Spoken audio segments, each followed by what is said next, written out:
Good to go for me. All right. Well, welcome to episode 3 of Shady Shadows over Shadowshade, where we left our fearless or fearful heroes or whatever.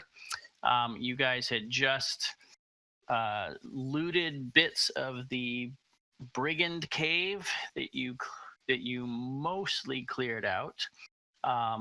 So I was going to take you back there just in case there was any last minute bits to take care of. I know that the two apprentices, the man was reminding her to make sure she gets the books, and he said there's a chest to take back to their master, so she has to go back in to get those things. And is anyone going to assist her with that? I'm in and out of consciousness, so probably not.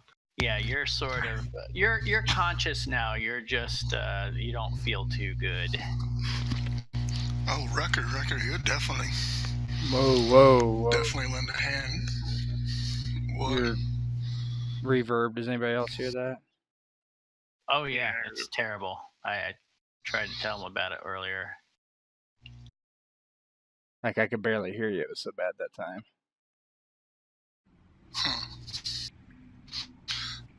Y'all continue talking. Don't mind me. I'll pop in. That's fine now. Don't know what you did, but that worked just fine. Nah, it's fluctuations. It looks like it's spiking. Yeah, I can hear a teeny little bit of it, but it's not nearly as bad as it was before. Everything's disabled and set up properly. Hell, I know I spent enough time researching it. Yeah. It sounds like, I bet it could be one of those things where a lot of microphones, the software has an automatic gain where it kind of ramps up the pickup. If it's not picking up a lot of sound, it kind of wants to get more sensitive, and so that may be the kind of in and out, why it's going in and out. I don't know if yours has that. Has a stereo mix, but I disabled that too. All right, well, let's hope it doesn't get too bad. Anyway, so she, he's a little banged up, but he's willing to go in with her. He seems a little gun shy going back inside there, but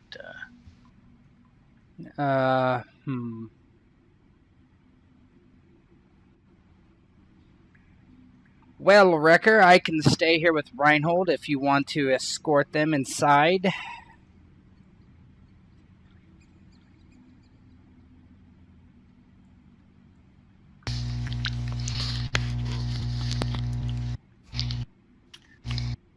Am I squealing? Yeah, really bad now. Huh.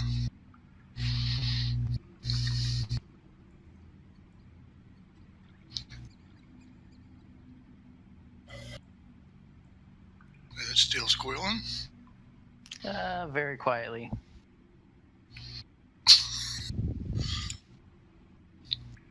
It's not a squeal. It's just it's a buzz. It's an electronic hum. It's an electronic hum or buzz. Yeah. Mm-hmm. Yeah. Anyway, she's gonna go back in. If anyone follows her, let me know. Otherwise, she's just gonna go back in there and start rooting. Yeah, that's what I was trying to say over the original reverb was Rekkr. He'll definitely lend an aid. Hell, okay. I was even talking about pulling the cart back. Yeah.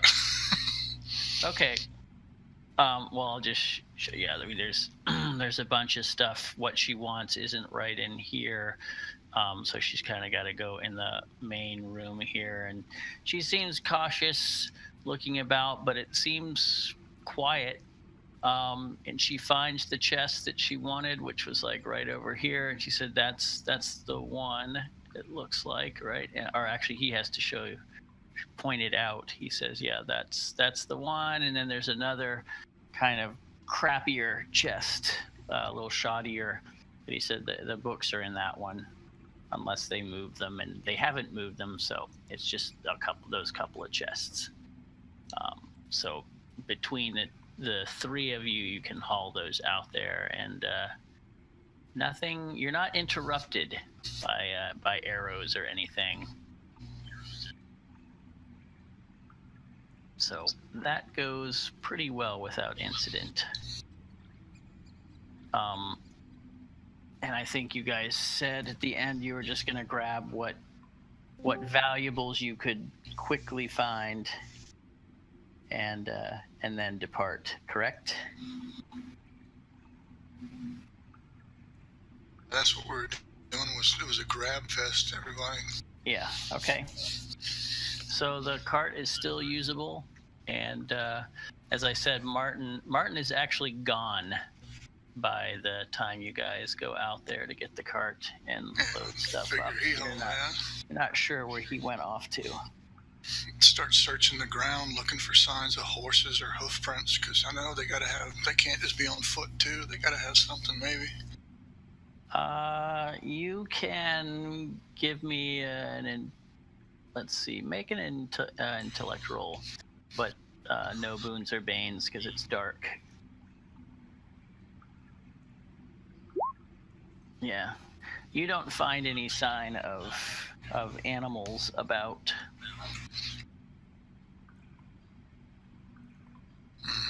Ask the prisoner. Do you remember there being horses anywhere? He says horses? No. I don't remember hearing or seeing any animals while I was here. Would have been nice if there were. Yes, I suppose it would. Look, he said there's, 2 chests?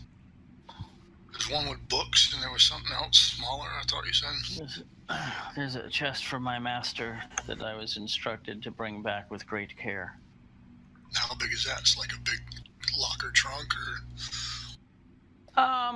Yeah, I'd say it's about maybe 2.5 feet long, 1.5 foot wide, 1.5 foot high. Not huge. There is things here that belong to me as well. And he kind of just waves haphazardly to things around. But the first order of business should be getting. You're echoing. Should be getting Reinnold to. Yeah, and you're also echoing with each person. Wow, okay. Y'all continue talking. I want to shut this off and reconnect. Okay. He just says, and I would take Reinnold to get him healed. Let me ask you a question, sweet lady. What is the name of your master? Zeldun. Yes, Zeldun. May I ask you a question? Who sent this crate to your master? I don't know anything about the crate, unless you're talking about the chest, I mean. Excuse me. Yes, the chest. I was expecting books for my learning. Well, our learning. She kind of nods at Percival. And so this chest is not for your master, or you do not know? Percival says, "Yes, that is for my master." He looks at he looks at Percival and says, "So do you know who gave him this chest? Who sent it for your master?" He says, "Well, he starts to say there's a."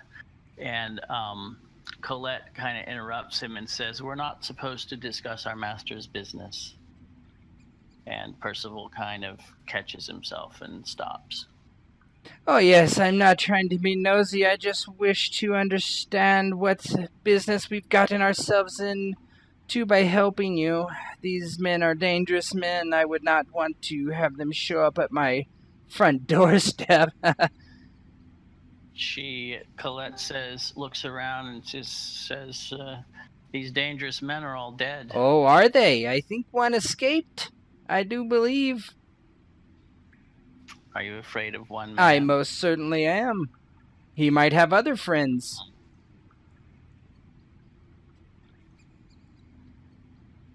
Says, I doubt he knows who you are. He says, perhaps not. I still would care to know. It's a simple courtesy. Well, when we get back to the tower, perhaps my master will indulge you. And he just kind of frowns. He's like, I do not believe I will be heading back to the tower, but I just ask for the simple request from you now, so I understand if I must worry about Philton.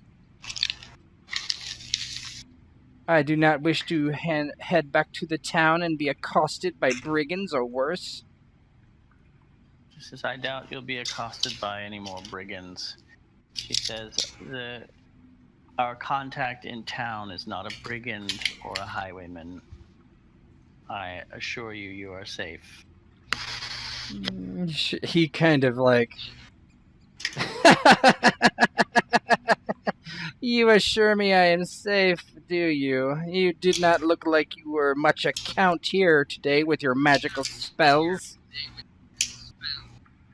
And he kind of taps his pistol and he's like, if it wasn't for me and mine, you would never see this man again.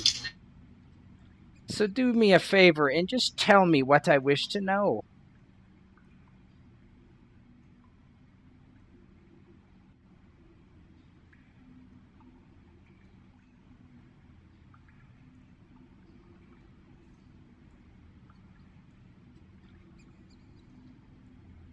Hello.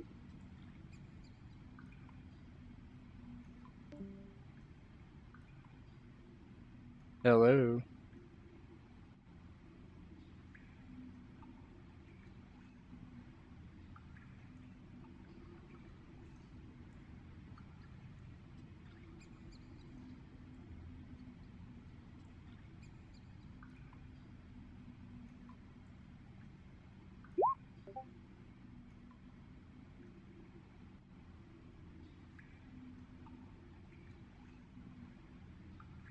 Deafen.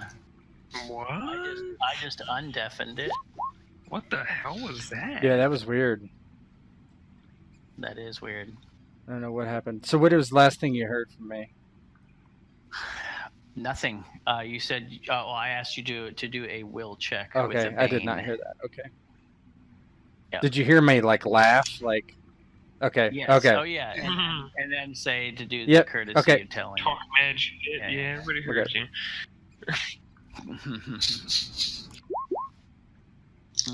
No, that's not good enough with her. Okay. Yeah, she says, I do appreciate the role you played in the rescue of my friend, but it's not for me to say. I am a servant of my master, and I cannot betray his trust. I'm sure you understand that. Yes. And he just kind of falls into silence. Either way, we need to figure out a way to get these goods and my son back to Philton. She says, yes, it would be wise for us to go there first in any case.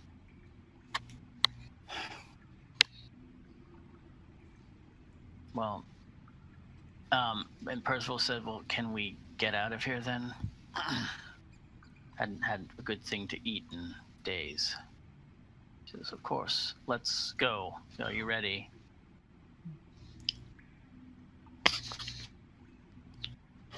Rekkr, lend your arm to my son.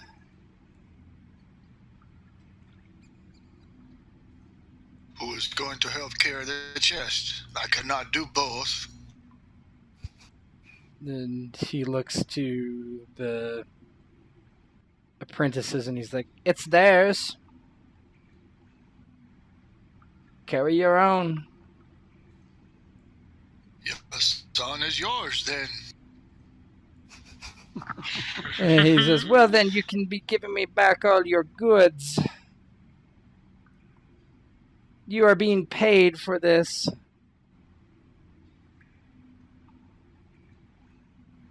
Yeah, Rekkr, you did see some useful smithing items in here, some tools and such that Otto would claim as his. Now it's skipping and kicking.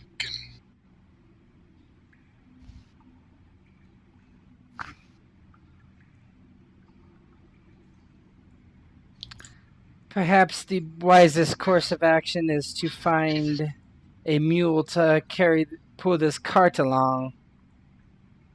We would have to walk back to Philton and double track and hope no one stole this.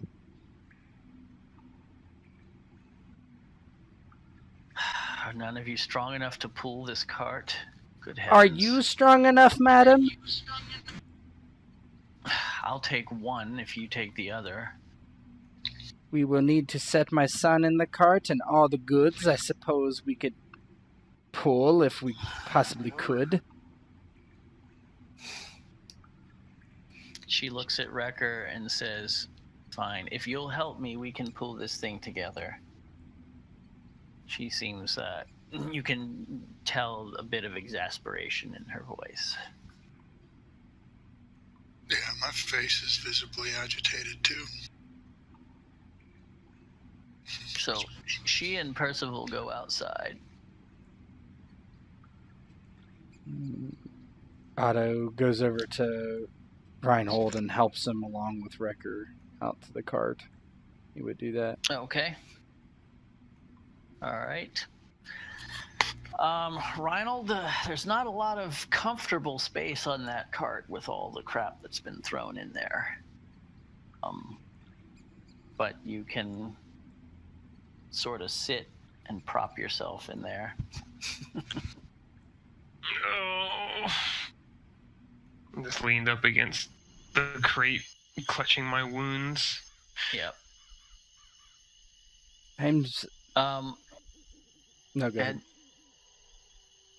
well, she says, Rekkr, let's go. And she picks up one of the handles on the, whatever you call those, on the cart, and kind of balances it up and gives it kind of a tentative pull, but it's pretty heavy. She can sort of move it a little bit, but I assume Rekkr comes and helps. Maybe you're having problems with your headset again. Oh, I can. All right. Well, let's assume you move along, because I can barely hear you, Ian. All right, so you guys move along. It's a slow journey back to Philton. You are not molested on your way back. Oh, good. So you make it to the town.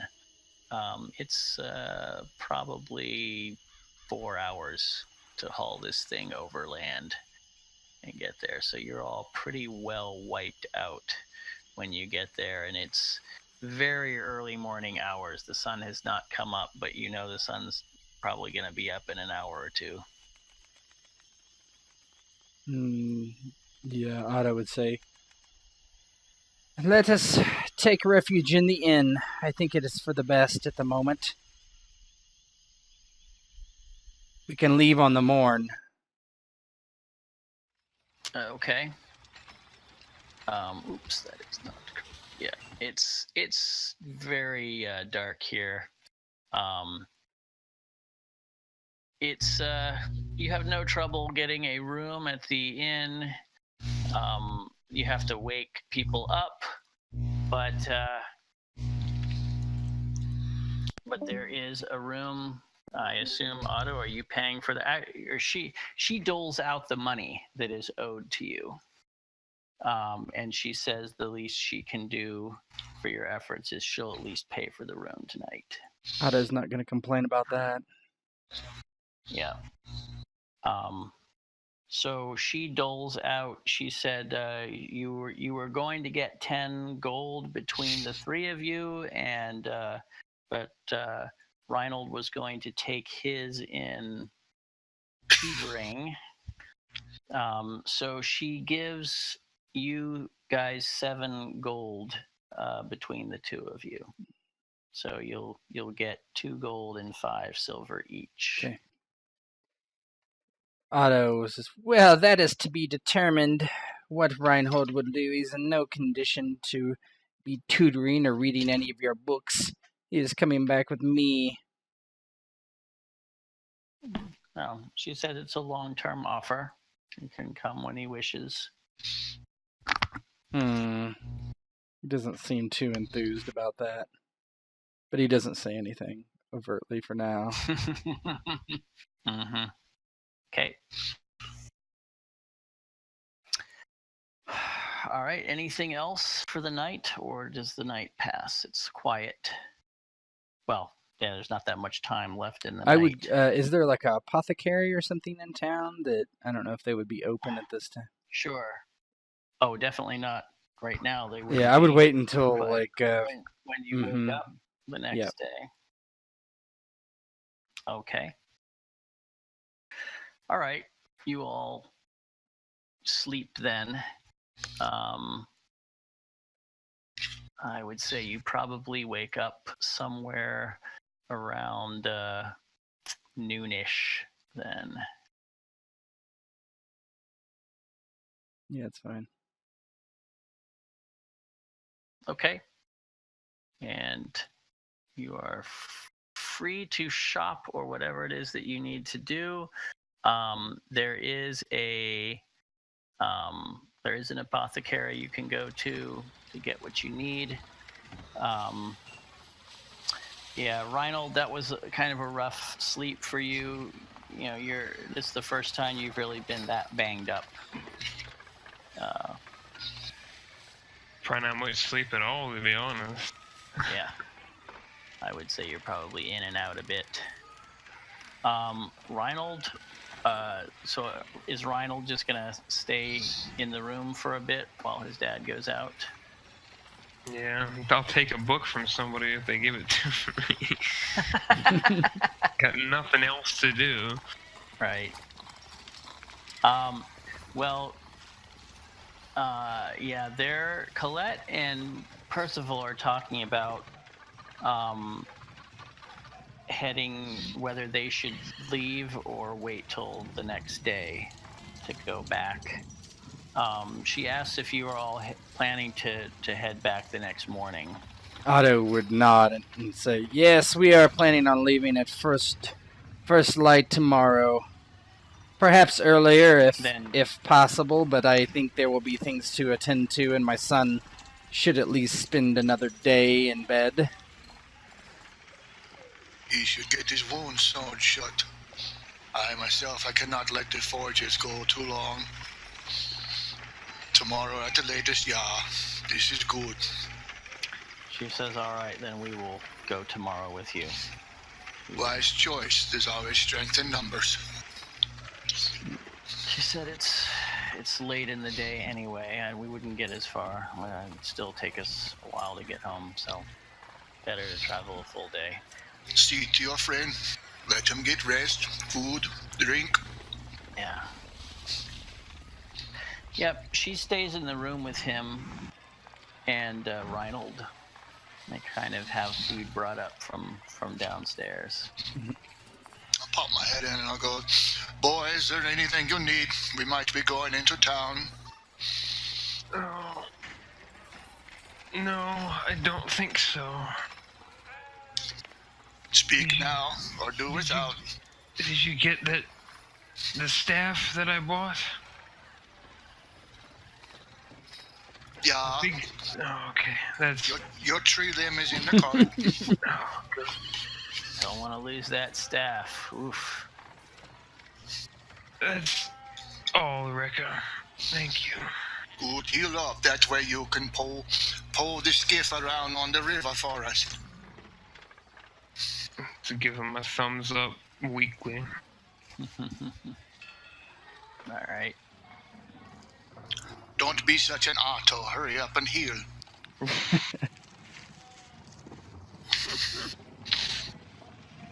When Otto sees Rekkr, come, Rekkr, let's us conclude our business here and be away from this place. We should go to the apothecary first so I can find someone to attend to Reinnold's wounds. If not, just wash it out with wine and find a tailor. He kind of like grimaces at that. Yes, I don't think that'll be necessary. They're just as good with their hands. And he kind of looks away and rolls his eyes with Rekkr not being able to see him. Yeah. So not to bog it down, I guess the things that Otto would do here, and I don't want to like go and bargain at every place, right? But Yep, he would go to the apothecary, see what he can find for Reinnold, if that's a magic potion or someone to actually come. No, it's herbs. Yeah. So it's number 12 Okay. over there on the west side. So that's what I would Um, do first, then I would bring it back to Reinnold immediately after I cured that. Yep. Then I would... Actually, on your way back, you and Rekkr are going through town, I assume. When you get back to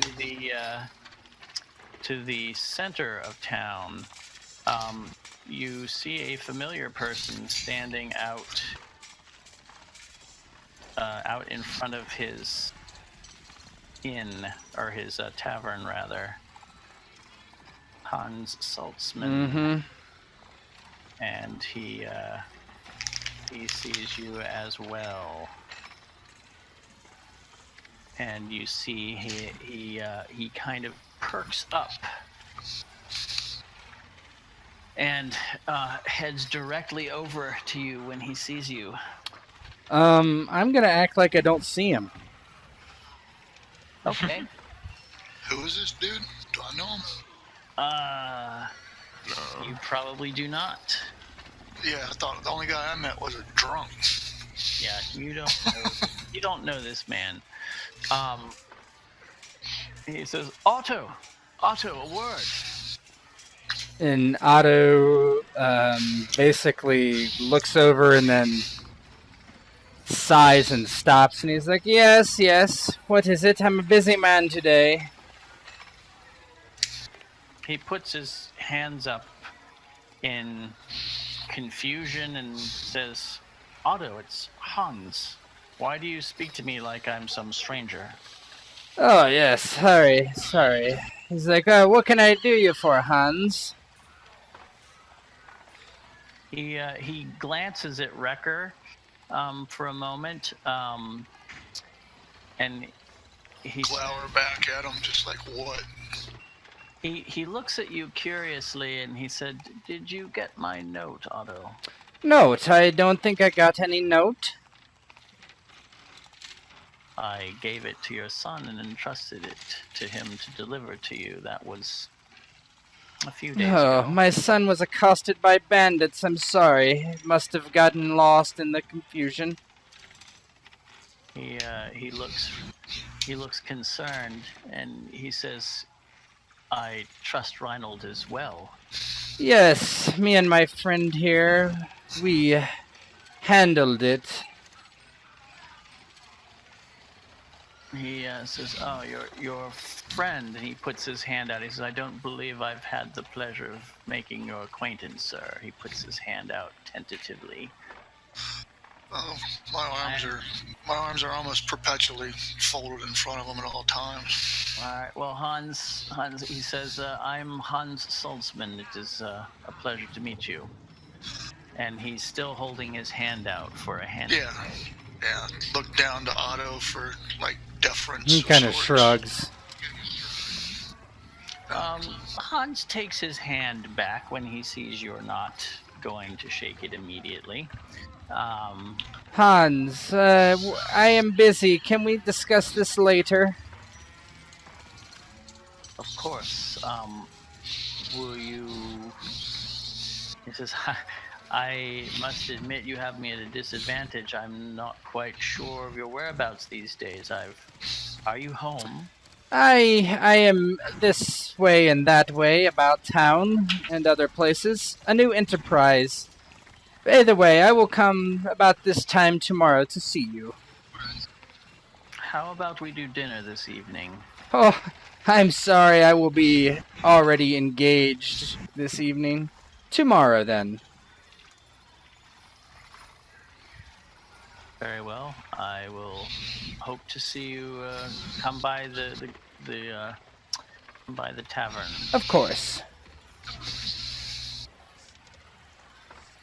Then he will reach out to shake Hans' hand. Mm-hmm. He shakes it. And as you shake his hand, he leans in to say a quiet word to you.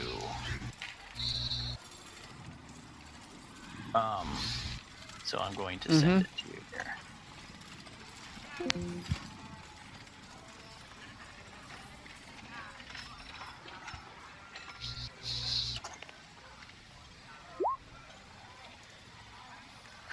And then he smiles and then turns to Rekkr and says, "And I wish you a good day as well, sir.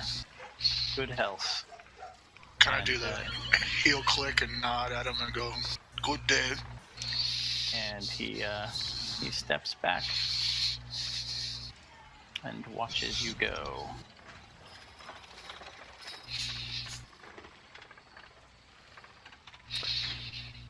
So Otto just kind of like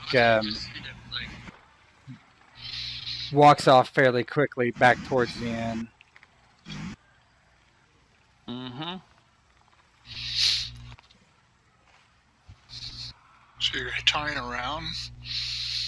What about the healer? I thought we already went there and came back. This was on your way back from. Oh, way back. Okay. Mm-hmm. Mm-hmm. Yeah, I would return the herbs to Reinnold immediately. Okay. He is there sitting up, looking. He's going over one of Colette's new books with her.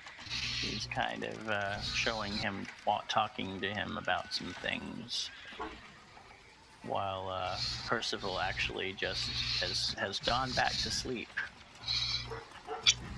Do the healers have coca leaves? Maybe.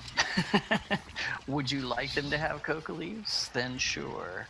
Some kind of stimulant chew. Mm-hmm. Mm-hmm. Sure.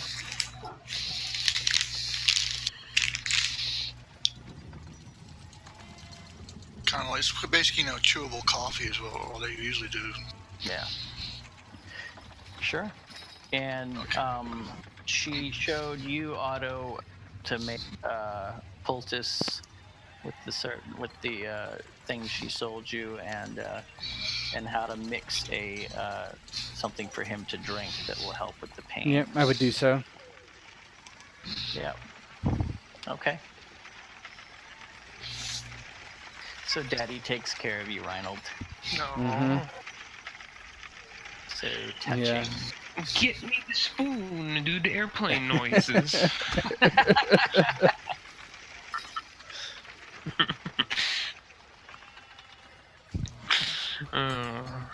I figure Here comes the birdie. I'd split a pallet just a little bit for me and then go in whenever Reinhold's by himself. Mm-hmm. Walk in there and just look at him. He goes, put the pouch down and or toss it to him and just go, "I got you something." What is this? Whenever you're feeling tired or need an extra kick, just put them in your mouth, chew them up, and let them go to either side of the lower jaw. Cocoa leaves? They give you an extra pep. I would nod. You might need it for the journey back if your wounds are still too sore. I imagine I might need it, yes. But I think I'll be sleeping most of the time if I have it my way. You got to get around. can hardly get around in the back of that damn cart. I'll stop if I have to. Let you do some walking.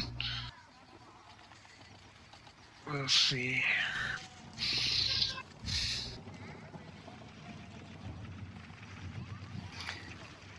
All right. Well, let me know if there's anything else you wanted to do in town, Otto. It sounded like there was maybe. Yeah, I would. else. I would try to number one, buy more bullets and powder. Number okay. two, I would, because I don't know how many I use specifically, but I'm assuming I can run out of ammo, right? Unless it's assumed I can't. Oh yeah, absolutely. I think you took. I'm gonna say 5 shots. Okay. That's what it seemed to me. And you bought 20 Yep. rounds. So.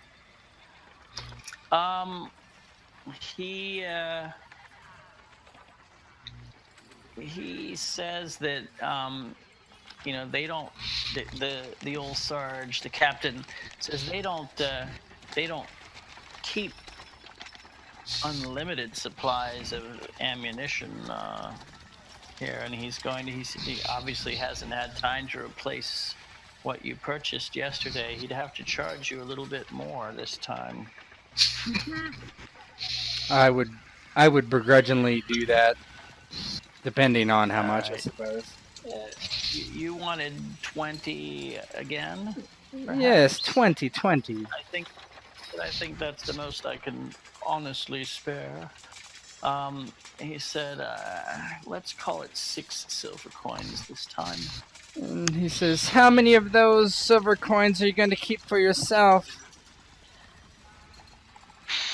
He reddens and looks over his shoulder and the quartermaster is apparently feigning that he didn't hear that, even though he very clearly did. And he said, now look here, Otto. Are you impugning my character? Do I need to? It depends on whether you want your bullets or not, doesn't it? I suppose. I'll look at you severely. I will pay your 6 for the 20, but prices should not rise in the future. I do not care who gets the money. He says, is this to be an arrangement then?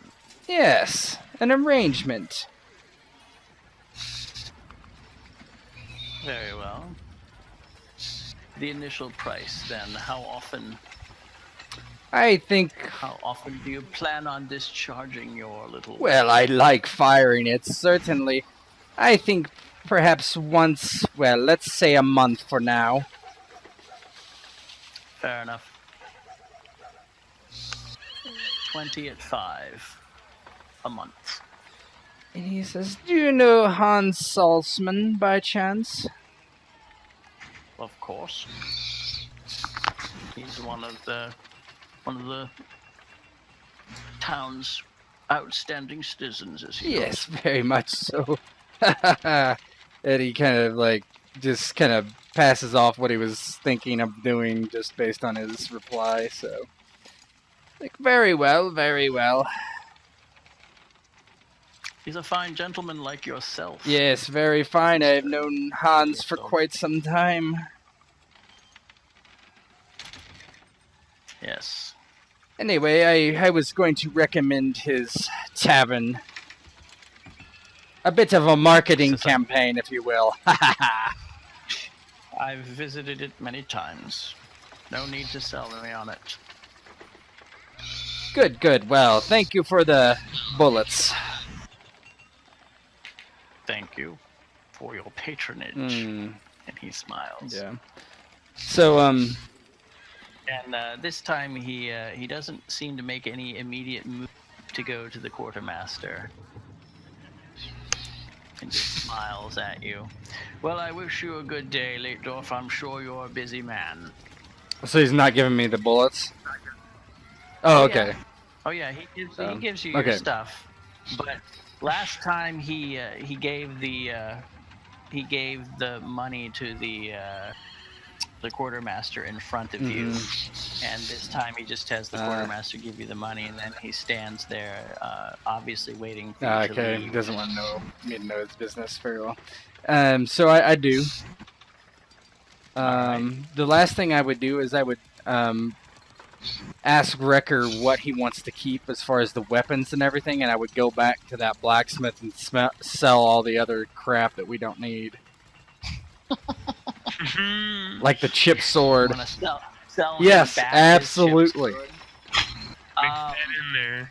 Yeah, he would be rather dismayed that you want to sell it back to him.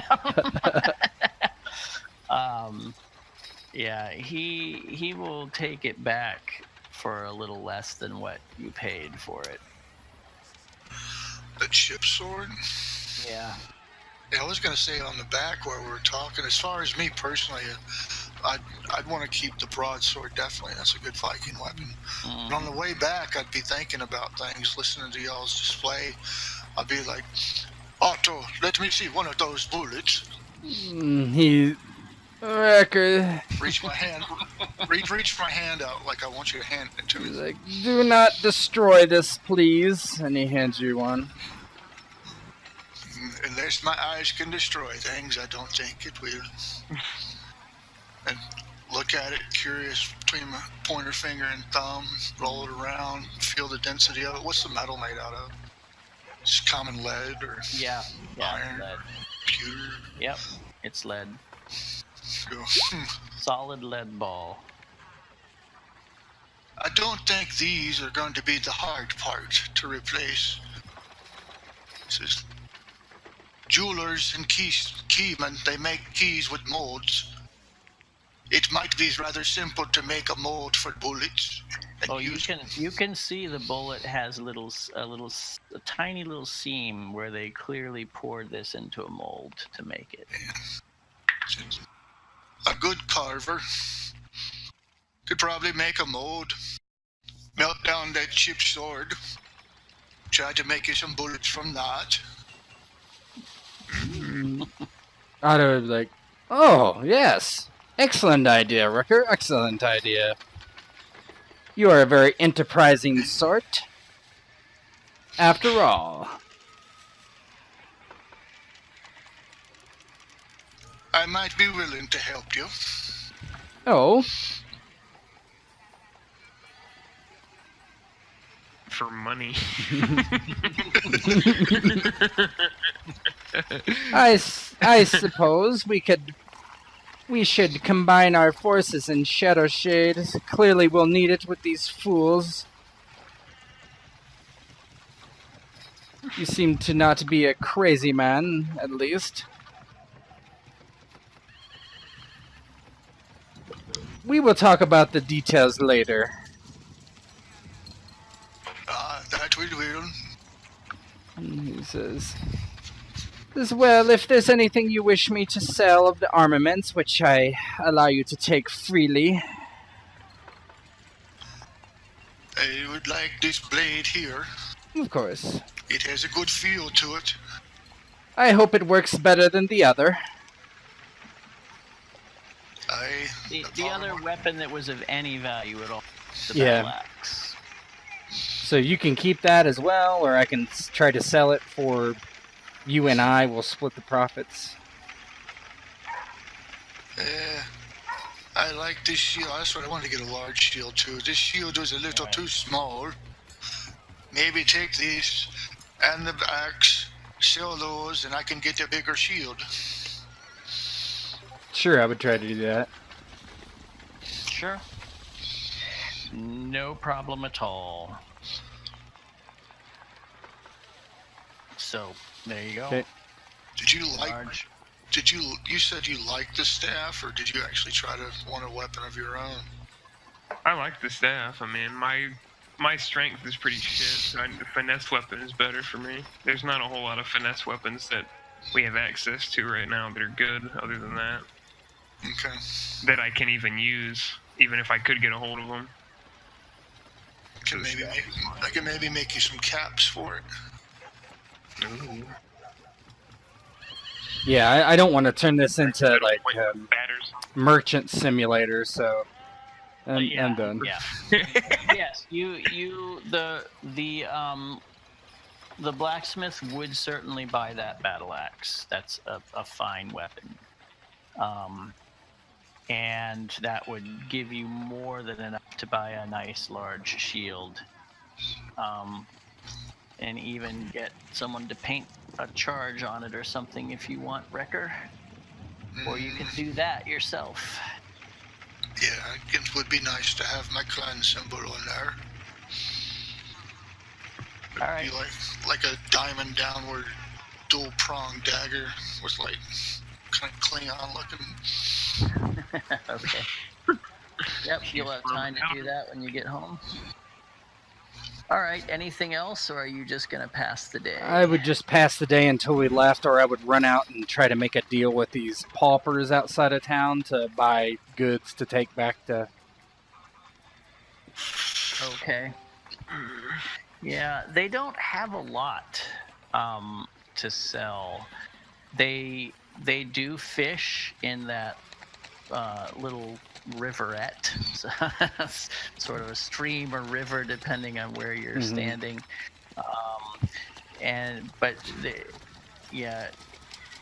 They're not fantastic. They're small fish, and of course they do very simple crafts and things. They're just for utility, but they're very depressed down there in that little shanty town, which I can quick view of. So I would say you'd probably be fairly disappointed with what you could really use down here, because they're all struggling to even survive. So Otto would do this. He would basically overpay for whatever useful stuff they have, and basically make it known that it's him helping them and he wanted to do them a favor and all that kind of thing to get them in his very good graces. And he does pull somebody aside and he asks if there's anybody who keeps tabs on Philton, the goings-ons, whatever. He's essentially, if I'm going to be above board, he's trying to enlist someone to spy for him. Yeah, make an intellect roll with a boon. Okay. For me there. Oh my. Nice one. It's pretty good. Yes, you have no trouble finding someone who says that he goes back and forth between Shantytown and Philton quite frequently, and he has lots of connections in Philton. Lots of eyes and ears if you're looking to hire someone to keep their eyes open for you. He tells them he's mostly interested in couple things. Anyone interested in Otto, anyone Hans's specific movements, if possible, right? If he's doing anything that seems of interest. He asks if you want someone watching Hans all the time. He says mostly at night. All right. And anyone going south on the road, basically. Okay. And he'll pay for that. He buys the goods and he overpays by like 5 silver. Okay. He says that'll get you started, sir. And he says, and who am I to report to, and how often? And he says, yes, I would ask him if he could make the trip down to Shadowshade. If not, he kind of he gives a little look of surprise, and he says, none of us, no one around here has any particular cause to go down that way. That's, what, 2 or 3 days away, isn't it? Tells him yes, and yes, there will be more silver involved if you could meet perhaps halfway myself or my son or my man, Rekkr. All right, so what kind of arrangement do you want I would to try to make, like, that I would pay them a silver a trip. And they would, actually, I would ask them to bring the goods, whatever goods they have that I would buy from them, and meet halfway, and I would take the goods back at the same time as getting the information, and I would overpay a silver each time, every 2 weeks, we'll say, if they have enough to supply me that often. Yeah, okay. He says a silver every 2 weeks, he says, isn't really going to buy you constant surveillance on a man. Okay, how much? As well as information, the eyes and ears. He says, I would say 3. How about 2? Plus, I'm buying your goods. This I do want you to make an intellect roll for me, or really, it's more a will. Okay. You're kind of trying to. So boon or bane or anything? Just straight. This is a straight nego. Okay. He hems and haws. He comes around to your 2.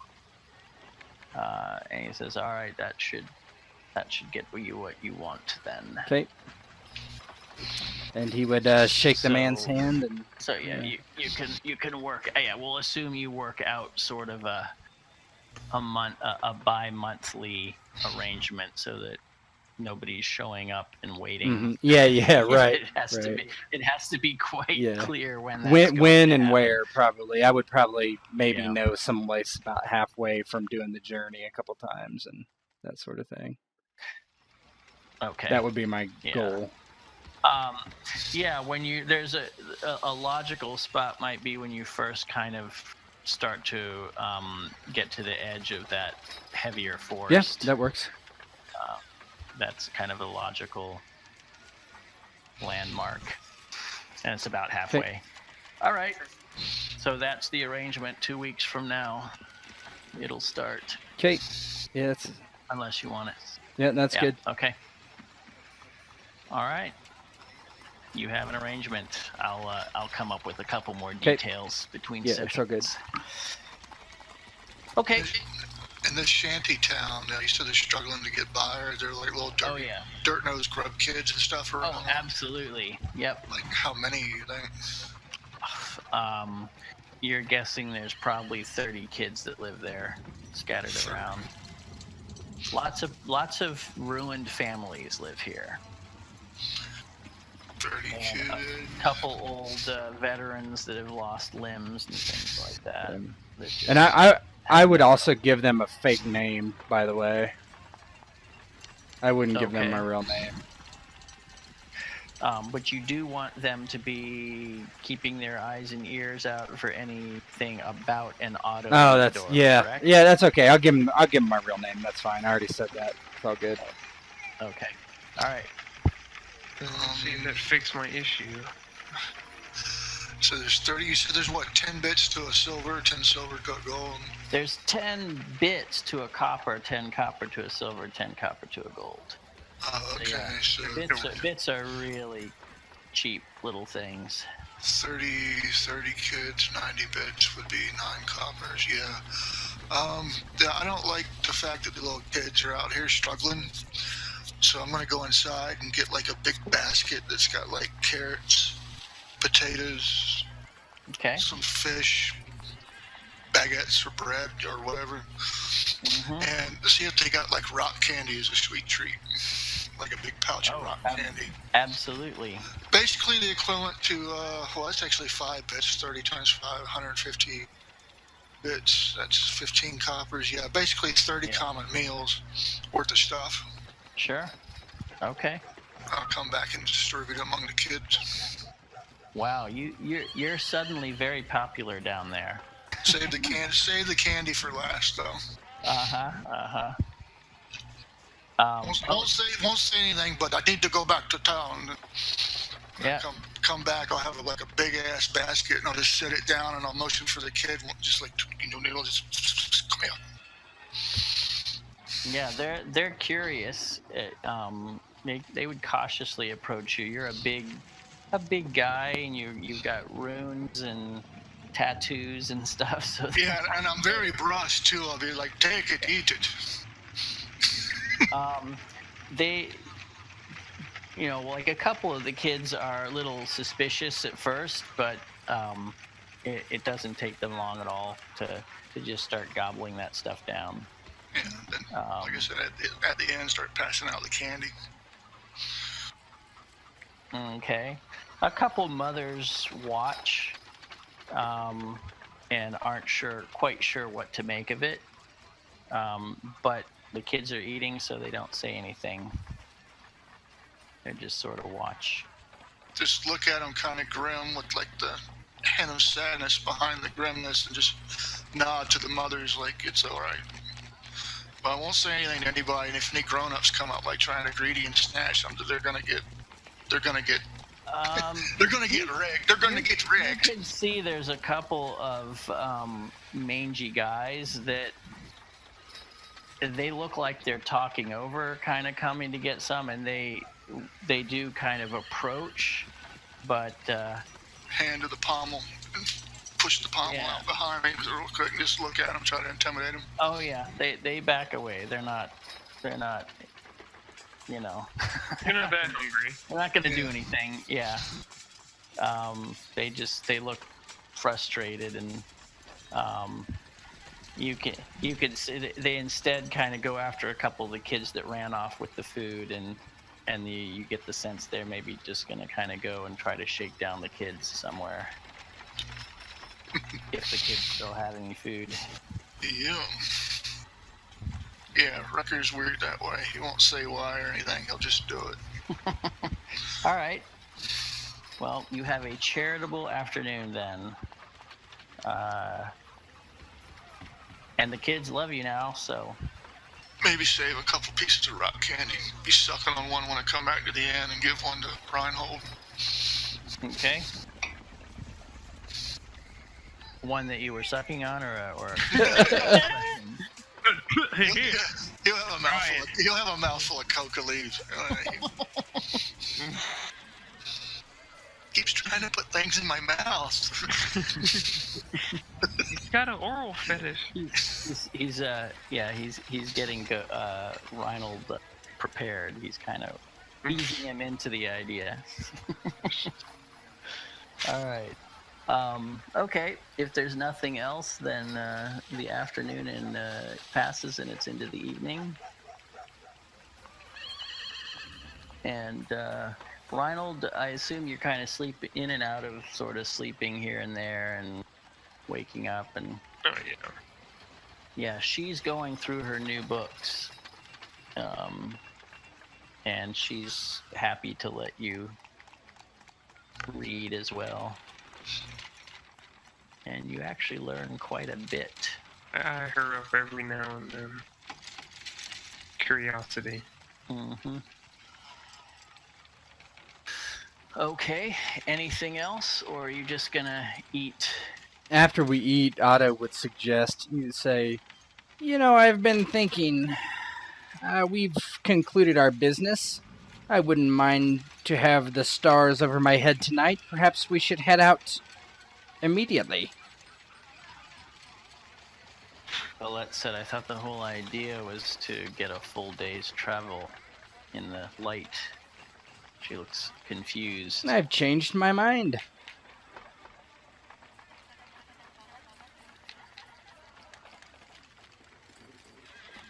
Colette looks at Rekkr to see what his opinion of this is.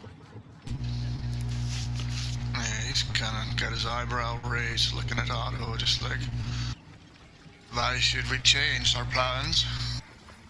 Your boy, he needs his rest. A bed, a soft ground, what is the difference? We won't go far.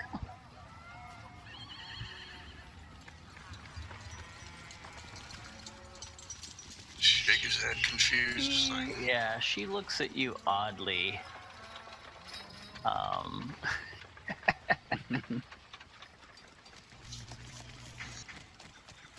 Yeah, she kind of looks at, she just says, I'm paying for another night here. If it's money you're worried about. No, I'm not worried about money. Not at all. I have procured some fish. I would like to get them back to my house and salted immediately. She, Oh shit. yeah, she kind of rolls her eyes a little bit and she says, fine, we'll have it your way. Thank you, my dear. And he's like, Rekkr, help me with Reinnold. And he would begin to get everything ready. Percival is awake now, so he doesn't actually seem too upset because he slept all day. He just is a little groggy. All right.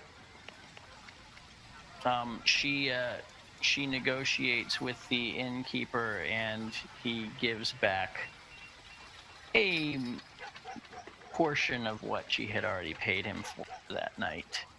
And she just kind of grumbles a little bit, but takes what she can get. Otto would reimburse her. All right. She looks at you very curiously when you do that, like she's just surprised that you would do that. But she doesn't say anything.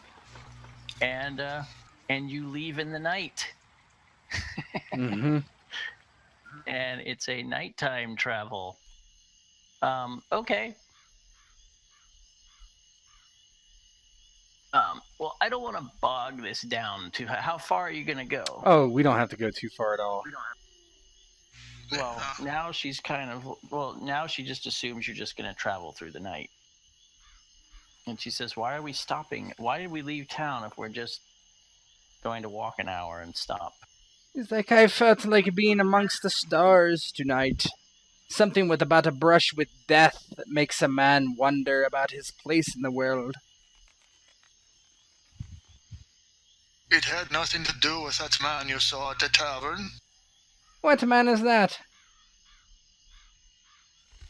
Franz or whatever. He tried to shake my hand. Oh, no, not at all. Hans is a good friend.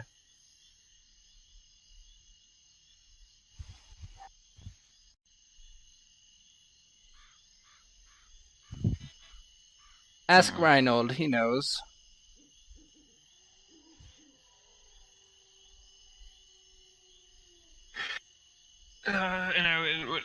And I'm talking to Colette to the side when prompted. It's like, sure, whatever my father said, of course. If you wish to stop, we stop. I think you're cutting out there. Yeah. I heard, he said if we stop, we stop. She says, fine. Yep. Oh, thank you. I appreciate this. Yeah, and as she settles down, she says, yes, this grass is almost as good as that straw stuffed bed we left. He basically ignores her completely. Wait for the right time to try and ease the tension a little bit and give her a piece of rock candy for her and Percival. I wish it was more. She accepts it gratefully and thanks you, Rekkr. I'm just lying there miserable because I've been asleep all day as well, so I'm probably gonna sleep all night. Yeah. I'll put one in your sleeping mouth. Gross. I'm the candy man. Choke on D-list heroes is Friday, guys. All right. Yeah, it's so I'm gonna fast forward a little bit and say you journey home. It's a little bit awkward, perhaps, but if there's anything more, let me know. Otherwise, No, we make it back. I would try to walk. I mean, obviously at some point, as opposed to just riding the cart all day. Oh yeah, I'm gonna make you get out of the cart because you got to walk around and walk it out. Yeah. Too much time in bed, you die like an old man. Then what will you do? I feel like an old man. I feel older than father looks. Where I come from, dying from old age is a bad thing. Not where I come from. Most certainly not.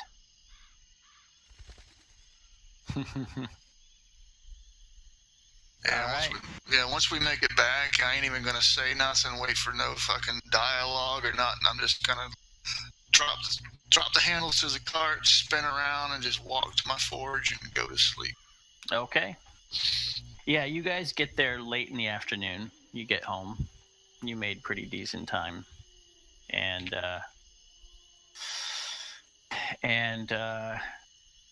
Colette asks if you would perhaps let them enjoy the hospitality of one of your homes, if that's not asking too much. If Otto don't, you're more than welcome to stay in my forge. You can have my bed if you wish. Or you both might have to share. You said I wouldn't think of taking your bed, Rekkr. Said you've already done more than enough. Actually, Otto was like, "Oh no, you can stay with me, of course." Very well. Thank you, Rekkr. I'll be sure to visit you in the morning. Leave, just to say farewell. Not too early. As you wish.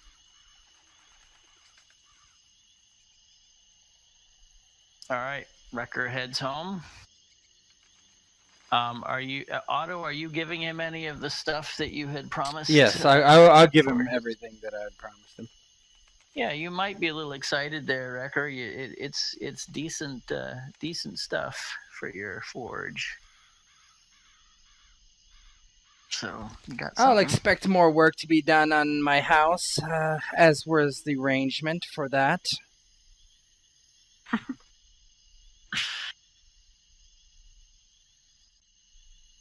Okay. And Colette and Percival come to stay with you. Was there anything you had in mind? You seemed to have some. Yeah, after they're asleep, yes. Okay. Well, she'll. Yeah. Okay. After they're asleep, so as I'm like unpacking the cart and things, I just kind of haphazardly putting stuff in the house, but really, he is going to take that chest and put it. He's going to try to kind of put it where they're not sleeping, so he can try to fiddle with it. No. When you unload the cart, Percival and she and Percival take the chest off and put it in the corner where they're gonna sleep. Okay. They're not. Yeah, they're not just like, oh, whatever. Yeah. No, he seems rather nervous about it. She's not so nervous, but he seems very protective of that. And then I guess I'll go direct. So Otto would be like, yeah. So I noticed you seem to be guarding that chest with your life, full with gold coins. You should let me get a peek. He said, I don't know what's in there, to be quite honest with you. He said, but I know it's important to my master. And he says, well, aren't you curious? Of course I'm curious, but he would know if I tampered with it. goodness, Father, let them be. Didn't you make enough money from this venture? I have a son that has almost died on me. That has cost me more than I can even explain. What if I have to actually do the Lord's duties instead of you, Reinnold? I can't be having you out there working in the fields, bursting your stitches. I'm sure that I'll find something to do that doesn't require me to burst my stitches. He kind of grunts and he's like, very well, very well. I'll see what I can do for food around here. And he would try to feed them. And then... You can see Colette says something quietly to Percival, and you can hear Percival say, he said, "Don't worry, there's no one's opening that lock." And she just kind of looks at you and shrugs. Yeah, I just give up on the subject for now then. All right. Green porridge for dinner. Mm-mm. Oh, baby. All right. Well, they do drop off to sleep fairly quickly.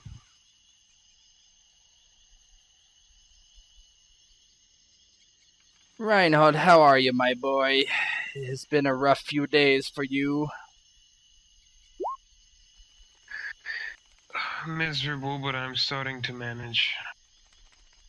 I think I'll be able to work the fields tomorrow if I need No, to. no, do not worry about such ridiculousness. You listen to me now, though, Reinhold. We need to have a chat. A very serious chat. What about? This Colette and this wizard, I do not trust them. Not as far as I can spit. Not as far as I could throw Rekkr, for that matter. And he grunts. I believe they're in league with some very nasty people. Very nasty indeed. What evidence have you come to this assumption, Father? Oh, I have the evidence. You would not understand it, but I have the evidence. It is true, very true. Otherwise, why would I keep you from such a thing? I know you desire it, to learn this. And he just kind of doesn't say it. Says, I understand, and I would not want to keep you away from it, but I think it is dangerous. Dangerous for all of us. And most importantly for you. All this concern about me all of a sudden, Father. I thought you just wanted to make sure my bones didn't break so I could carry your cart around. Please. I am not a genteel man when it comes to emotions and such. But never forget that I care for you as I cared for your mother. I would not wish harm to come to you. Seeing you in this state, well, I'm practically crying. And he looked at him stone-faced. But harm did come to Mother, and that is a subject we have not discussed yet. Yes, and I can tell you this, Reinnold, and perhaps we will talk more of it later, but these people that you wish to, I do not know how to say this. This mage, the people that he is dealing with, the dangerous people I have talked about, they are the reason for your mother's death. They are the reason she is no longer with us. So let that sit on your conscience before you think about going to this tower and studying in the hall of such bastards. Colette and Percival are responsible for Mother's No, death? that is not what I said. Now listen. I said the people this wizard is in league with are responsible for your mother's death. Does Percival and Colette know of this? No, I think not. But they are. They are. I find that highly coincidental, Father. I agree. But it is true. Then what evidence do you have to suggest that it's not mere conjecture? Rhino, do you think me a boob? Do you think me a fool? Do you wish an honest answer, Father? Yes, go ahead, speak your mind. I think for the most part you are an intelligent man. I think with some matters you bumble. Not this matter, my son. If I were to show you a letter from these people to this wizard, would you believe me then? Let's see the contents of this letter, I suppose. The letter will not tell you anything of your mother's death, of course, but the people that it is from are certainly the people responsible for her death. Do you not wish to protect yourself from these people? They wish us ill. If they wished us ill and Colette and Percival and their master were involved with them to such an extent, I think they would have caused us ill will already. You're not listening to me, are you, Reinnold? I don't know. Did you get hit in the head? I told you that Colette and Percival probably know nothing of this. But the wizard, he does. Perhaps he does not know anything of me or you or your mother. That is possible. But he definitely is in league with the people that do. I am just afraid that the coincidence of you being at that tower and being involved with these people will catch up to us. They must not know where we've gone. They must not know where you have gone. No, then they won't. A drink from the water or wine or whatever we have in front of us. I'm careful. Yes, I'm assuming you're in the back. Oh yeah, I'm not speaking this, yeah. Oh, absolutely. Yeah. I assume Yeah. Yeah. I'm a careful sort, Father. You don't have to worry about You me. weren't careful enough not to get waylaid on the road, and I'm not saying that's your fault. I'm just saying shit happens. And if you're here in Shadowshade, I am taking steps to protect us greater and greater every day. But if you are off on the road on this tower with people who have dealings with our enemies, then how can I protect you?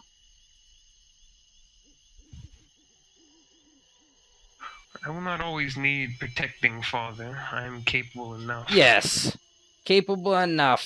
Here, about to burst into 100 pieces. I'm not quite that frail, Father. A bit of bad luck is all. Yes, bad luck. Bad luck seems to haunt us of late. I won't let it come to you. I forbid you to go to that tower. You hear me?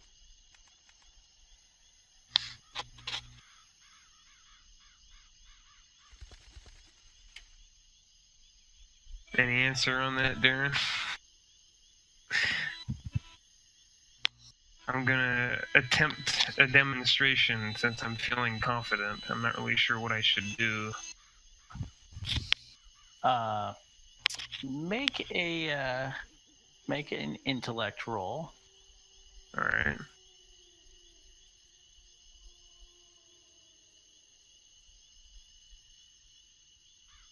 Should I see it off my sheet, or? No, you just off your toe. Oh, I'm sorry. Let me. I forgot I didn't actually take you back to Oh, you're fine. the town. And you should be able to do that. I'm going to. While you're doing that, I'm going to put copies of you on the map so you can always get to your. Oh my. That's just fine. Yes, you may do what it is you wished to do. I'll do an arcane armor since that one's pretty game. You see he starts to wave his hands around and mumble something, and a kind of a very dim light for just a moment shimmers around him and then disappears. You're not even sure you saw it, or if it was just your eyes playing trick. A parlor trick of some kind? No, Father. I'm already learning from these books and these studies. You want to, I can tell, be very important in this place that we're in now. I do not, actually, Reinhold. I want to keep you alive.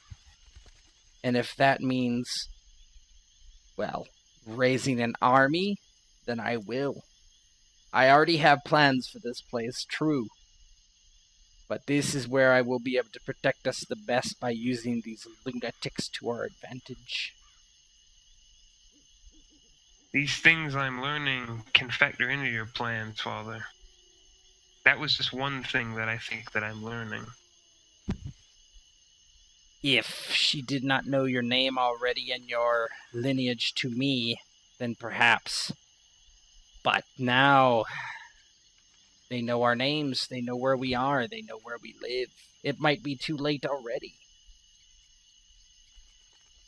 Then really, what's the harm in me continuing to learn from these people that I might use their own tricks against them if they are who you say they are? Each man must walk his own path, I suppose. But let me tell you, Reinhold, these people are not your friends, not that pretty girl out there, not her boyfriend, not the wizard. They might teach you, they might try to poison your mind. If they are in league with our enemies, and our enemies are very real, then they are of no account. You may do as you will. I cannot stop you. Just remember my words. I would put my hands on my father's shoulder and say, I know they're not my friends, Father. They are tools for me to learn from right now. You're the only blood that I have. We walk this path side by side, Father. Trust only each other. Yes, I suppose. I wish we knew what was in that chest. He kind of, says under his breath. And not for the reasons you might think. Not for the reasons you might think. And he would take that letter out and hand it to, Reinhold. The letter he found in the cave. Okay. Mm-hmm. I would look at the letter and look at him. I will read on this and think on it as well. Do not say it aloud, but that name at the bottom, they, even though it is a name of a man, is our enemy. If you hear it uttered by anyone, you must do your best to, survive. This Hans Salzman, he is a part of them. I know it sounds strange, but he is our enemy too. We'll remember it for the next time that I see him. Hopefully it will not be again too soon, or the next time I will have my pistol at his face. I almost drew it in Philton already. That is why we left early. Otherwise he would have found us and confronted us again, and I do not know what I would have done. I had figured it was something to do with someone in town. But the hour grows late, and they will be leaving soon, I'm sure, not much longer. Let's get rest while we can. Yes. Go to bed. I will attempt to sleep myself. He just kind of frowns. Rest well, Father, and I would hobble out of the room. Yeah. Okay.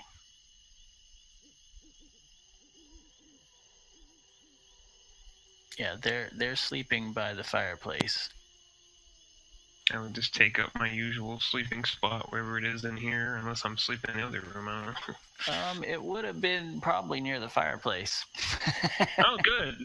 I'll sleep on the table. Uh-huh. What do you do with the letter? I'm gonna read it before I go to sleep, and then sort of conceal it inside my clothes. Like in the light of the fireplace? Or are you... Do I have a candle anywhere in the room? Yeah, there's a candle. Yeah, you can do that. Yeah, I would do that, and I would sit with my back towards the wall in case one of them happens to wake up while I'm doing it. Okay. With your back to them or to the wall, did you say? The wall. So like sitting over here on this side of the... Mm-hmm. Okay. And when I'm done with it, if nothing happens, roll it up, put it in my clothes, and then sleep. Okay. All right. In the morning, they are waking up around the same time you are. You're used to waking up with the light, with the dawn. I would imagine Otto's probably still asleep that early. Of course. And she says, I trust you slept well last night. Oh, as well as can be expected. She says, I meant to ask your father if he wouldn't mind lending us the cart for the day, just to get our things back there, and I'll be sure to bring it back to him immediately. I wouldn't wake him. He can be in a mood if he doesn't get enough sleep. You can have I suppose my permission's as good as any. I'll let him know. Okay. She says she's grateful. She said there is one small matter. She said we've searched through all the books, and there had been a letter in the books that was intended for my master, and you can see kind of Percival standing behind her, kind of watching on.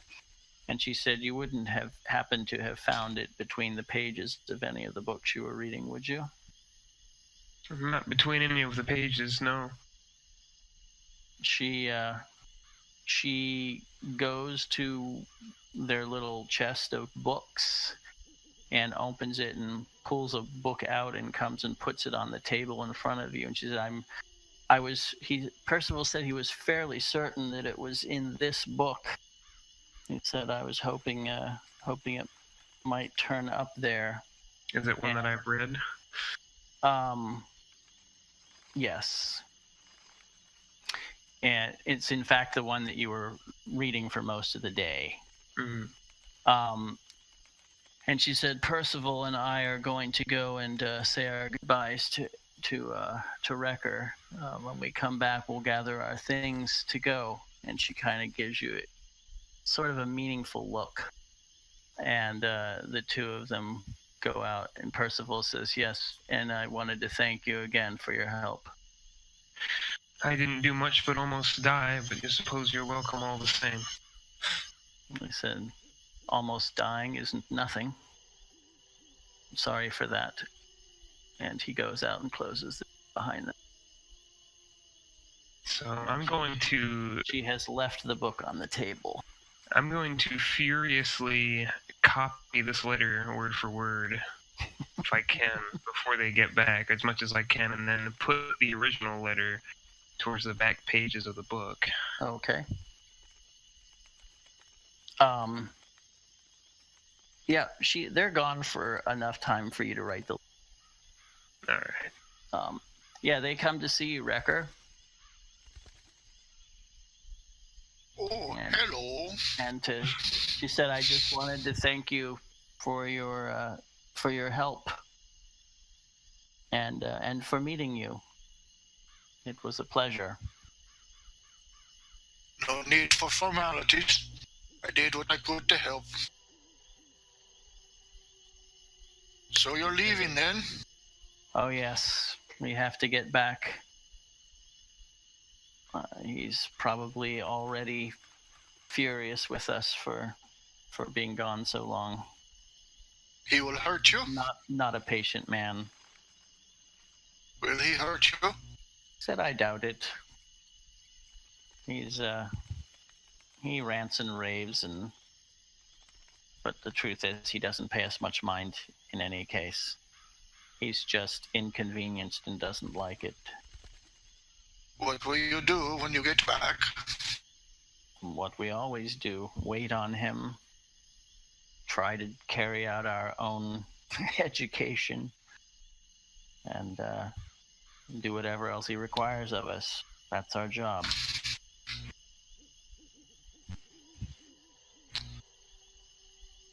And Percival says, don't forget about rubbing his feet. And she says, yes, of course, rubbing his feet. Oh, God. Rub his feet? He has bad bunions. This man is kin to you? Heavens, no. He said, my father apprenticed me to him when I was younger. I'm sure Must really want to learn. I'm sure there was a financial arrangement of which I don't know the details. I'm sorry I even asked. It's quite all right. In any case, I hope to see you again soon. I will be here looking my forge. Good. I'll be happy to come and see what you have made. And she smiles and actually goes to give you a hug. Auto defense reflex back, but allow her to hug and then just look awkward. Yeah, she laughs and says, "Don't worry, I'm not trying to hurt you, Rekkr." She says, "Be well and take care of yourself."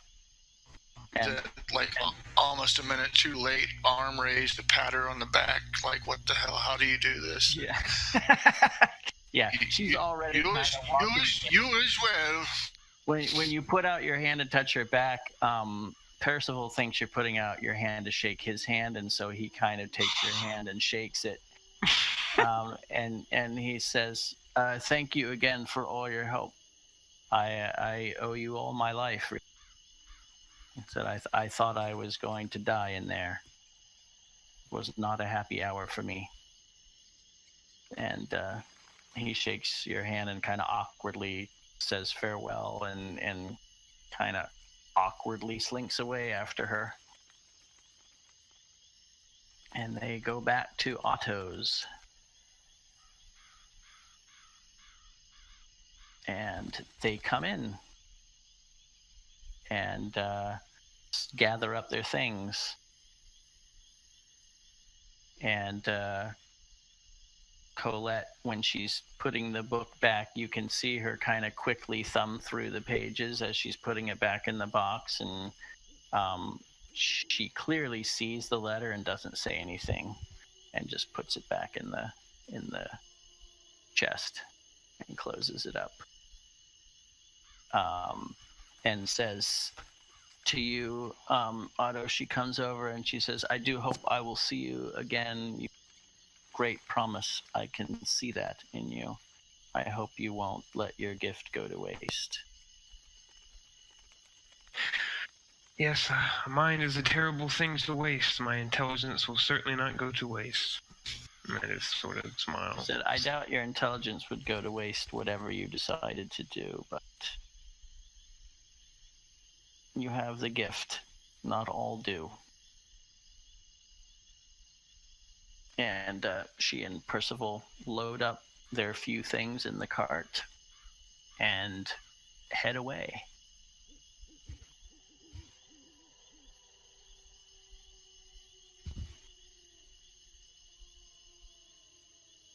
All right. Otto wakes up about half an hour later. It was still pretty early in the morning. Yeah, he comes out. They're gone then, eh? Yes, they left about a half hour ago. Yes, all for the better. All for the better, I think. I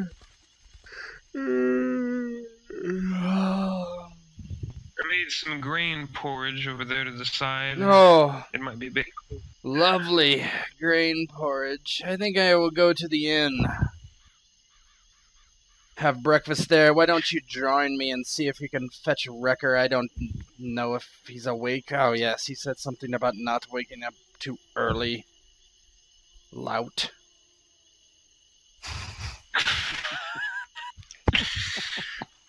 Yes, I will accompany you for breakfast, but then I think I will go and speak to the town warden is the guy, or town mayor?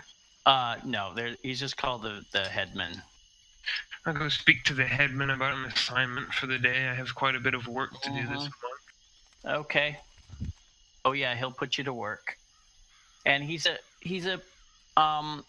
quiet man. Doesn't say much, but you can tell very quickly he knows his trade as a farmer, and he's actually a pretty patient person. So he recognizes immediately that you have no idea what. So he kind of starts you out easy. Thank God. Just pull these weeds up, my boy. Yeah. He gives you some simple tasks, and he said, that he said, you'll have to learn fast. There's lots to do, but he said there's no sense in giving you something you're not ready to handle yet. I would nod, and of course, but don't keep me from doing important things for too long. I pick up things quickly. Good. We need hard workers. So the other people in the village that are working the fields, you get, curious looks from them. This is your first day out there, and when you break for lunch, they certainly include you in their little circle of breaking out their bread and fruit and cheese and that to eat, and they're willing to share with you. I'm sort of off on my own with whatever I packed for lunch today. Is reading a book, probably. Oh, okay. Yeah. I'm one of those guys. Yeah. So they go. Oh, he's gonna be the person that sits off by himself. All right. Yeah. They don't try to pressure you into anything. So. Yes. All right. I need to take a quick break. 5 minutes will do. Perfect. But all right.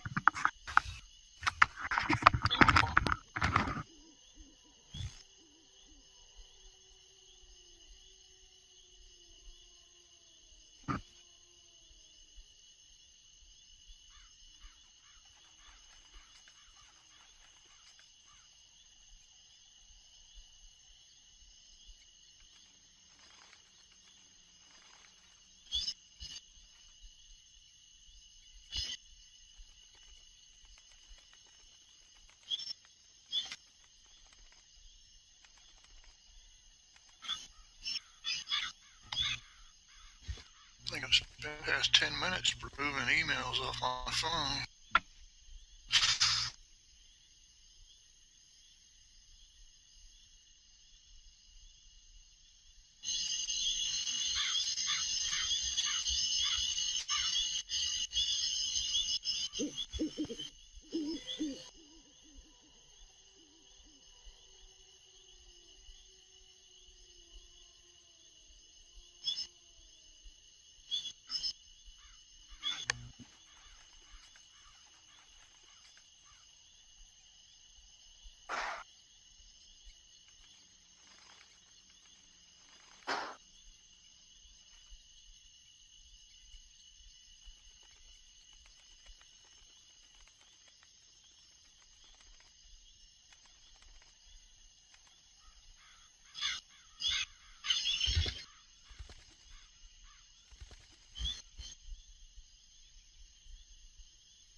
back and ready when everyone else is.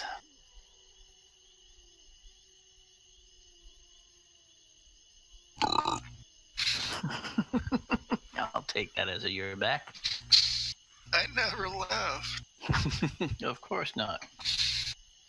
You are attached to your computer, it seems. I was removing emails off my phone. I haven't checked my Yahoo account in forever. It's like, oh, cool, they're role-playing. Delete, delete, delete, delete, delete, delete. Mm-hmm.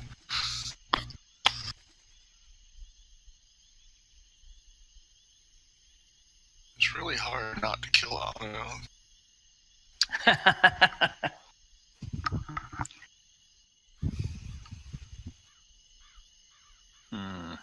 If you speak that way to a Viking, he'd knock you on your ass. Maybe you'll knock him on his ass someday then. That's the whole I don't want. He's playing this character. I know that. At the same time, don't want to cause a party incident. Yeah.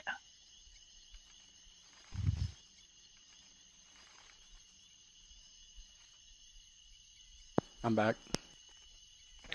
Okay, I think we're all back except Ghost.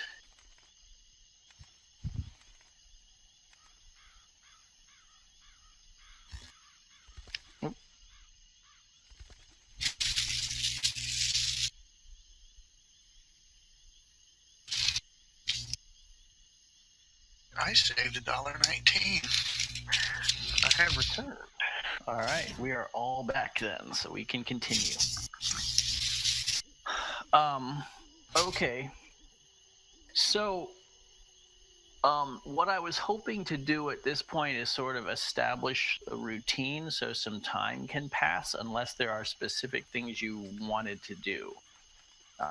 We can kind of figure, if there is something you want to take care of, then tell me. Otherwise, I should try to figure out sort of what's your life routine going to become here. Well, so I would probably work. I'd probably do the thing where I try to get all my work days out of the way at the beginning of the month. I'm assuming it goes by months, right? Yeah. So at the beginning of the month's first couple weeks, I would try to do all my work days and whatever church day, whatever the fuck they have us do here also. Yes. Minimum attendance once a month. Once a week at the temple. Because I'm trying to graduate from field work, I would probably look into finding something I could do as a scribe, since I can read and write, and I'm assuming that's probably not a common skill.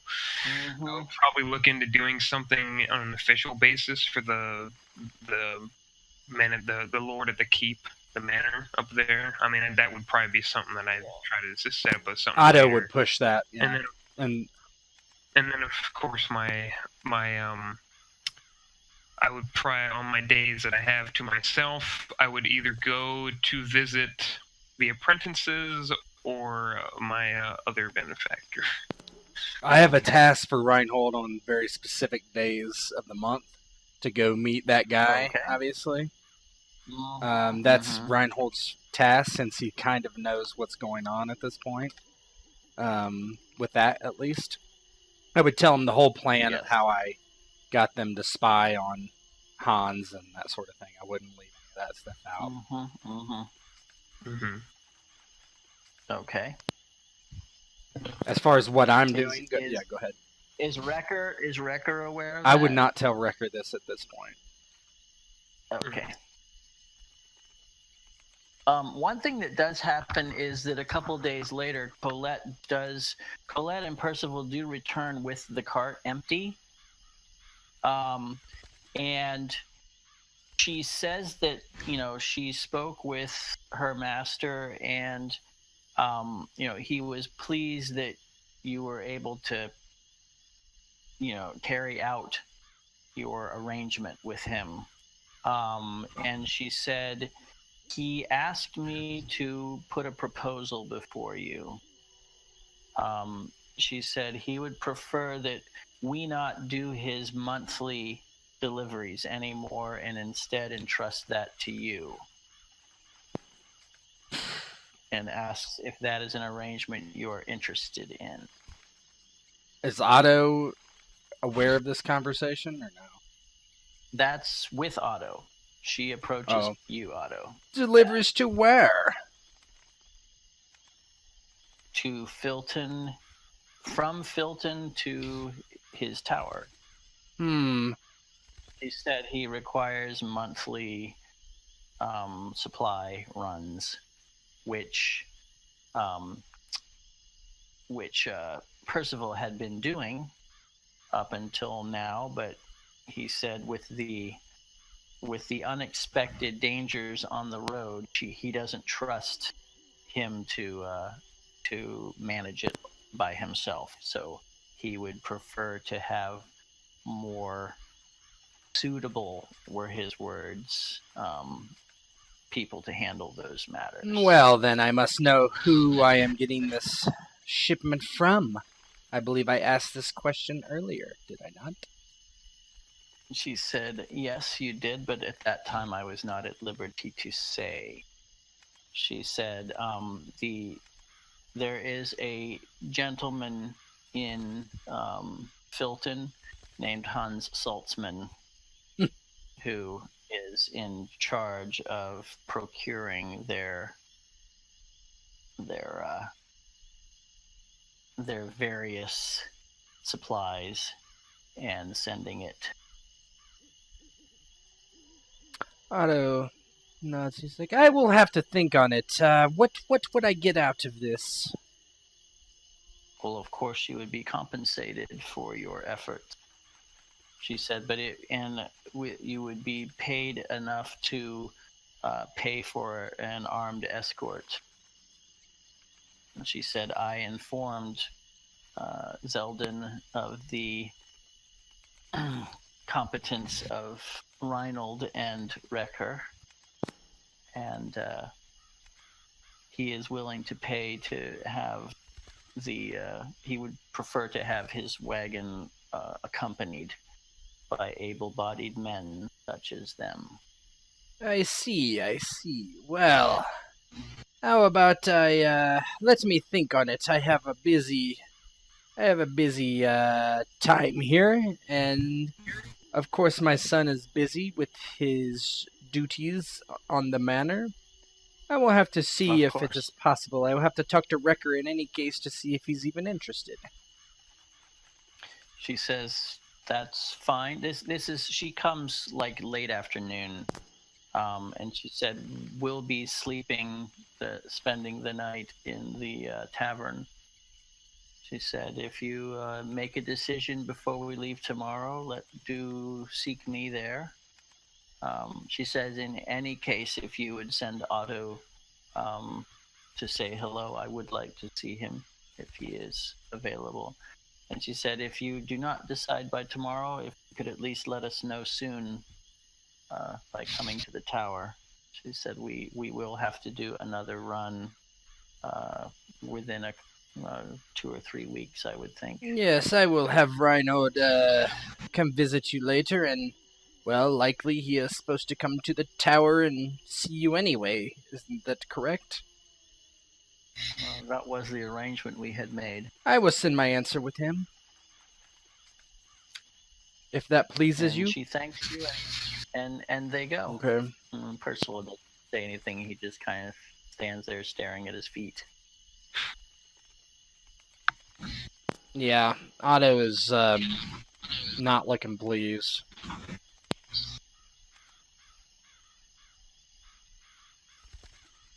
I suppose now is a good time to come back from my field hand work. Yes, you've had a long, hard day for this would be like your third day of doing the fields. Come in and crack my It's knuckle. not exactly work you would be wanting to do for long if you can help it. Yeah.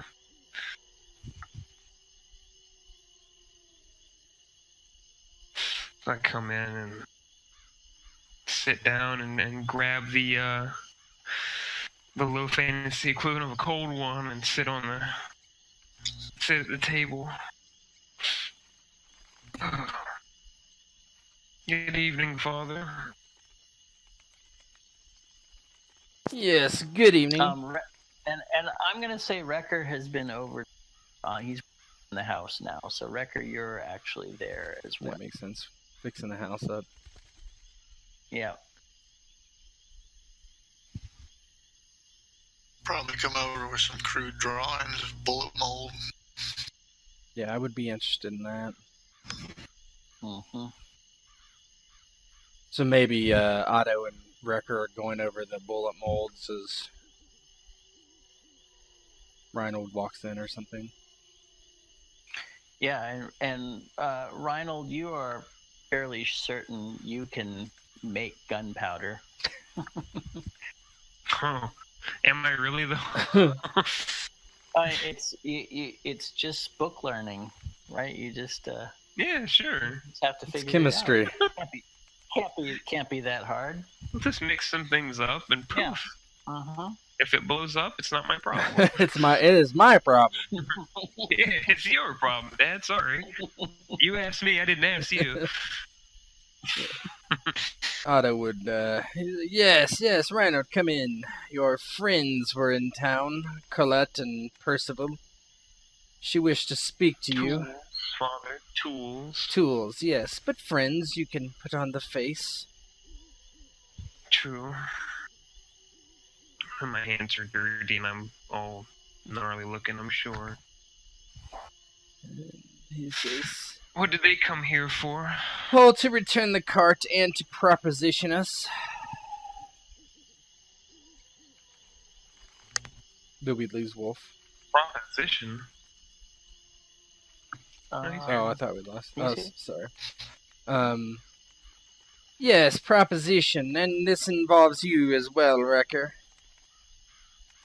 Oh? Yes, well, you see, they wished us to take their supplies or bring them back from Philton to the tower.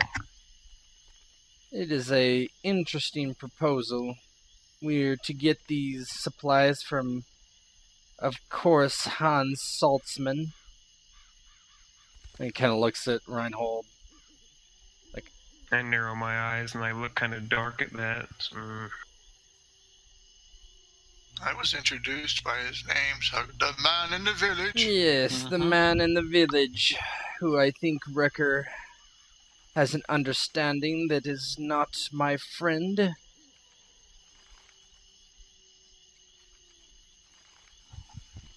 Why would she want to do such a thing? I have enough work as it is. She wants to pay us, of course. She thinks we would be more able-bodied than Percival, after him being captured on the road by highwaymen. But that is not the problem. The problem is what we are getting ourselves into. Rekkr, come in here. I might as well tell you what I know. And he brings him in and he says, this Hans Salzman, well, he is a particular enemy of my son. Who he works for, they have a name, which I would not speak, is directly responsible for the death of my wife. That is why I've come here. That is why I avoided him in the square in Philton. And now we are caught up in this web. I have told my son I do not believe that this is wise for him to tarry with these people who are clearly allies of our enemy. And he's like, show him the letter. I would root around in my pocket and pass it over.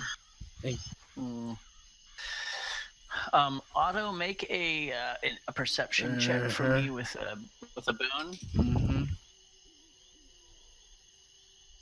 I'll just that's off him before he hands me the paper. That's not the same letter you remember, Otto. But yeah, in any case, you see, Rekkr. I'm not even gonna bother taking it. I'll just go, no need. Yes, oh, very well. I'm sorry. He's like, let me see that letter, Reinnold. Immediately. Here, give it over. Let him take it. I'm not gonna tell him unless he asks me. And he looks at it, and you see his face. Oh, you recognize your son's handwriting. Yeah. He's like, and it... Rather hurried. Yeah. Hurried handwriting. And it is right, word for word, right? Oh, yeah. Yeah. You can read it if you want to, if you're planning to read it too. Reinnold, he takes this first. He's like, what is this? Where is the letter? Why have you copied this? Because they were looking for it. I didn't want to raise suspicion. They were looking If for they didn't it. find it, yes, if they didn't find the letter where they thought it was supposed to be, they might have, I don't know, looked at us suspiciously. He said we should try to keep a low profile. I figured a forgery is as good as the original thing, as long as it gets the point across. He kind of grunts and he's like, yes. I suppose that they've come with us with this deal. Means they do not suspect anything yet. Or they do not know anything about us, which is fortuitous. But they will soon if we take this job. Anyway, let me have it. What? You just read it. And he hands it over to Reinnold. Read it to Rekkr. And now, is the letter found with shipment thing available to Rekkr as a handout, or should I just read this? You can just read it. Friend Zeldun, we have assembled your regular shipment and we sufficient for your needs. As always, if there is anything you would like to change regarding its contents, let us know and we'll be happy to accommodate you. We think you will also be pleased to find that, in addition to the usual goods, a locked chest has made its inclusion. It was delivered to us recently via special courier from your people, and we promise to send it on to you with this month's shipment. We trust you will find it intact and exactly as we received it. I must regrettably point out that the expected update failed to arrive with your apprentice. We trust this was a simple oversight, and that next month we'll see a full accounting. As you know, we follow your progress with genuine interest. Don't say the name. Don't say the name. S. And I would roll the letter up. Yes, so you see, this S is directly responsible for my wife's death. And clearly, this wizard is in cahoots with him. You know this for true? I know this for true.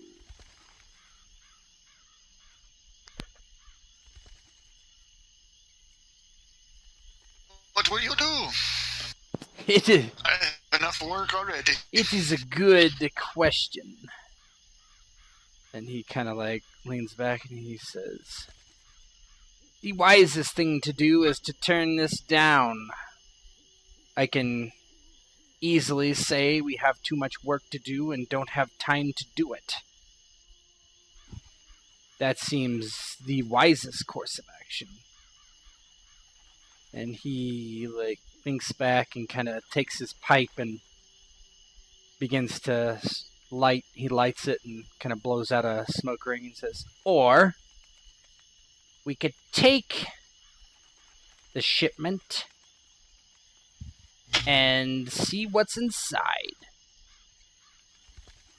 Unfortunately, Rekkr, you were spotted with me by Hans, so I cannot pass you off as some no one that they won't know. But I would like to see what is being passed back and forth. Perhaps we could let them go on their own and then we could be the bandits and see what is inside. I sort of, my eyes sort of get big at that, sort of rub my face. Colette seemed quite capable, at least from what I can remember. I would not wish to hurt the girl, but not that capable, I don't think. Are we really going to be brigands when we just dealt with such filth? We only just recently established ourselves here. If word ever got back to the town... Of course, I would not wish this, but something is afoot. The people here do not favor the wizard, if what I've heard is correct. You could favor brigands either. You could just simply let the matter go, tell the woman no. If they wish to come here at us, witchcraft. Yes, that is what I thought as well, to deal with the woman, but I would not wish for Reinnold to get involved in that.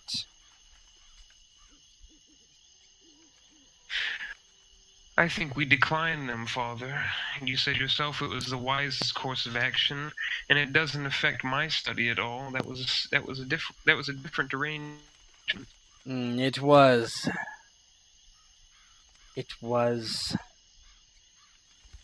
The wizard knows about us, clearly. He knows our names. He knows where we are. It could get back to them, but it might get back to them anyway if we accept this. They'll tell us, they'll likely make us speak to Hans on their behalf clearly, and we cannot get around it unless I can hire someone to do so. He kind of thinks about it. And he says, there are well, I don't know the guy's name from the fish market or whatever, but he just says, the deal I procured, I could have him go in and take the shipment for me and bring it out.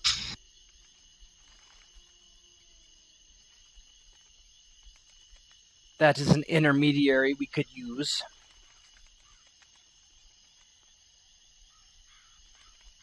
And then we could take their coin as well. But it would require all three of us in agreement. If you wish to let this go, then I say fine, I will let it go.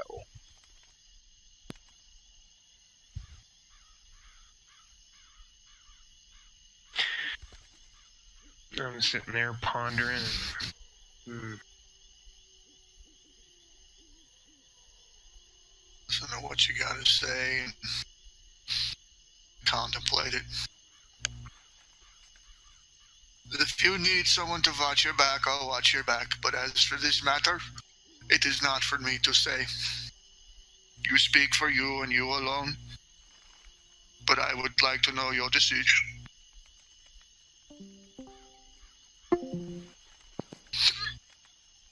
What say you, Reinnold?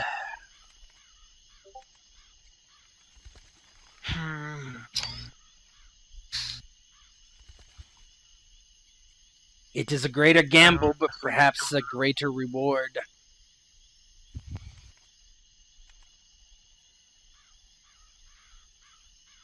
I wonder if we're getting...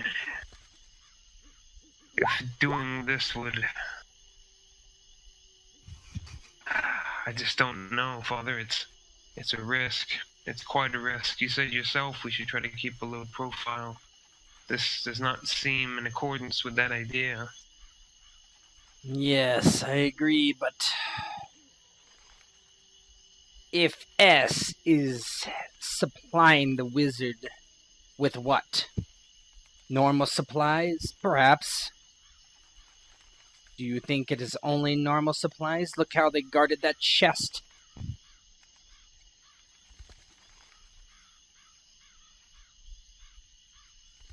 True. I sincerely doubt it is anything normal. If tales about wizards are true, then he is certainly experimenting with strange ingredients. He kind of points down at the letter and he says, do you see this? This is a threat. A threat against the wizard from S. How can anyone threaten a wizard? It makes me very, very uneasy of what this S can do. And I assure you, they can do much. But to a wizard?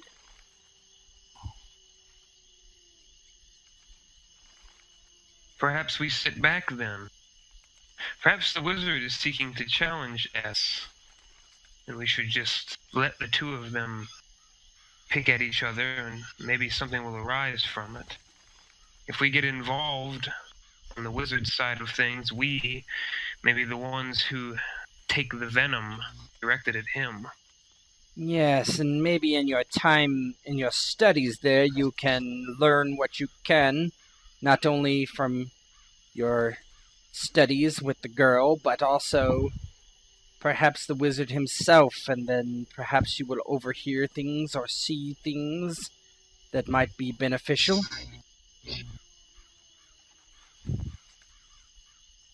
I think that is a good choice of action, Father. So we will let this venture go. And I will attempt to get into the wizard's good graces, I suppose. I suppose I would very much like to keep an eye on these deliveries, but I have a way about doing so, and he would tell Rekkr the whole thing he's got with the guy planning, watching out. So he gives him all that information now. Okay. He will hopefully watch the goings and comings of anything coming this far south, and so we should know who was taking the cart and guarding it. Maybe if it is someone from Philton, like Hans himself, then he might meet my pistol, and this might all be over with. We must be wise, but we must not wait and hesitate when the time comes to strike back these foul men who have taken your mother from us.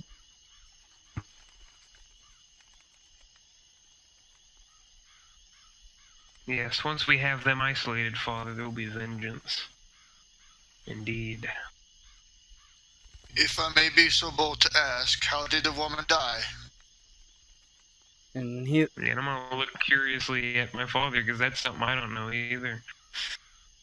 It's not known, I'm afraid. I do not wish to speak of it here anyway. And he kind of looks down at the floor and kind of plays. How do you know he was responsible? How do you know he's the one who killed her then? Oh, I know. Threats upon our lives. Certainly. There is no other way. Father, how exactly did you get involved with these people? I wish not to get into the details. It is not... They just hated me and hated your mother for everything we stood for. Fair, honest tradesmen. They tried to blackmail me, but I would not be blackmailed, you know me, haughty and foolish in such regards. And they took it out on your mother. I am sorry to say, I am sorry, Reinnold. I'm doubtful of some of that. Some of that sounds like trying to get off of the subject. Oh, no way! I assume Reinnold does not assume you're just thinking aloud. Yeah.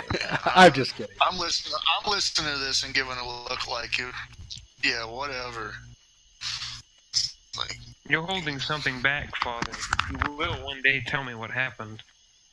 Perhaps one day. perhaps one day sooner. I will not go forward blindly without all the information. Agreed. I am more than willing to kill, but only if the cause is just, or the coin is much. Well, the cause is certainly just. I am not lying to you that they killed my wife. I would not go through all this planning and trepidation and leave my home if I felt secure in Philton.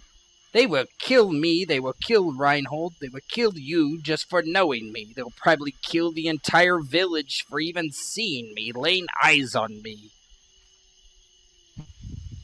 I have nothing more to say about your mother's death. She is dead. It was horrific, and if I told you, I don't know if you would be able to understand the horror of it all. Just know that it was the most difficult thing I've ever seen in my entire life, and I don't wish to speak about it anymore. And he, gets up and very uncharacteristically like slams his pipe on the ground and just kind of walks into his room and slams the door. Just look at Reinhold, shake my head, like, whatever. Now, just change the topic, and I go, your hands, they're blistered badly, and you smell of dirt and root. You have spent the day in the fields? Yes, fulfilling my obligations to the Lord. I do wish to know more of this one god, but that will come in time. They have you farming. Looks like you're tired. Oh, not too tired to go tell a few friends that we will be declining their offer, I suppose. You wish me to go with you? Oh, that's your prerogative. I wouldn't mind the company in case they take great offense, and I would just sort of smile at that. I would go with you. As we go to travel, I'm gonna start smelling more. What did you do in the fields today? What did I do in the fields today? Oh, I don't know. What could you do? Oh, I don't know. I mean, so I pulled up weeds day one. Shoveling I'm manure. Trying to fast track.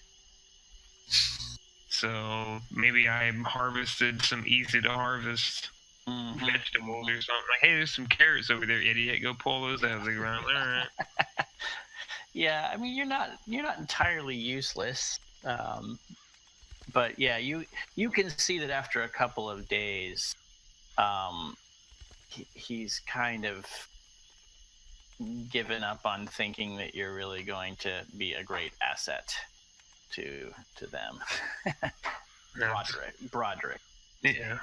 I would just tell Rekkr, I pulled turnips and carrots today. That's all I imagine I'll be doing for the rest of my life if Broderick had his way.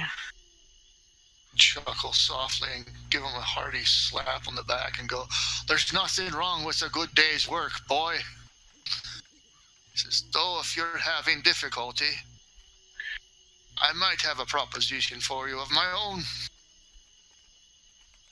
No thanks, I like girls. No, I would ask him what do you mean?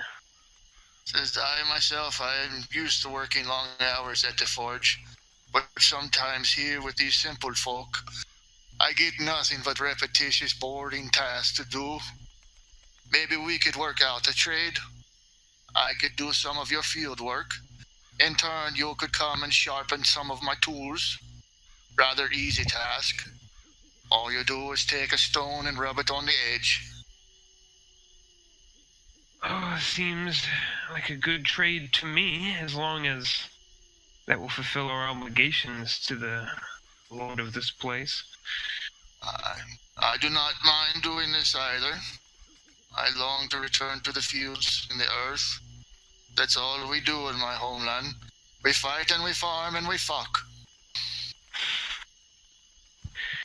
Nothing wrong with simple living. Basically just trying to establish, because I took my farmer profession. Yeah. And he's kind of, it also too, got me giving him an access if he wants to take a craft or something. I'm down to learn things. That's what I did when I leveled up. I took the farmer profession. That's like Viking, this mercenary farmer and blacksmith. I took law.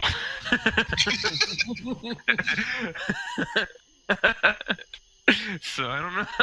It's probably. I'm assuming it's going to be helpful if Otto starts acting the way that I know he's going to act as we expand this business. Hey. So. Okay, I'm assuming you guys are heading over to the tavern then. Yes, indeed. So I have moved you to the tavern, towards the middle of town. And when you walk in, you can see, you actually see Broderick sitting over there with a couple other people whose names you have now learned. There's Potter and Dylan sitting with him. You don't really know the bar. from your labors in the field. But Broderick sees you come in and kind of just nods at you in acknowledgement. I would nod back. And I guess we're going to look around for them, too, because I'm not really interested in the scene. I'm just here because I was a bidden. Nod to the old lady behind the bar. Yep. She nods to you and she said, can I get you a tankard of anything? Oh, I'll stop. As he's walking on, she said the magic word. And I'll hold up 3 fingers and I'll go 3. Okay. She puts hoists a big tankard onto the little bar there and pours. Hey Darren, can you give me a light so I can see what's going on? I'm sorry, what did you need? Just the light for the dynamic. I can't see anything because my token's all the way up. Oh, yeah. Is it still on? Yep. Ooh. Oh, I'm sorry. That's okay. I didn't mean to do that. Yeah, here we go. Thank you. Fine. Yep. That's the problem with GMing, and you can't. I see everything, and I always forget that you guys can't all the time. Yeah, it's a little grayed out. Yeah. Okay. Yep. Okay. Yeah, they're sitting at the table eating their dinner. I would wave as I walked in. Yeah. She smiles at you, and he kind of awkwardly smiles, and she motions for you to take a seat, and she says, "Reinnold, I'm so pleased to see you again." Yes, it's been a few days, hasn't it? She says, "You look like you have you're up and about and recovered from your hurts, although it looks like maybe you have a few new ones." Yes, I'll take a few blisters over cuts any day.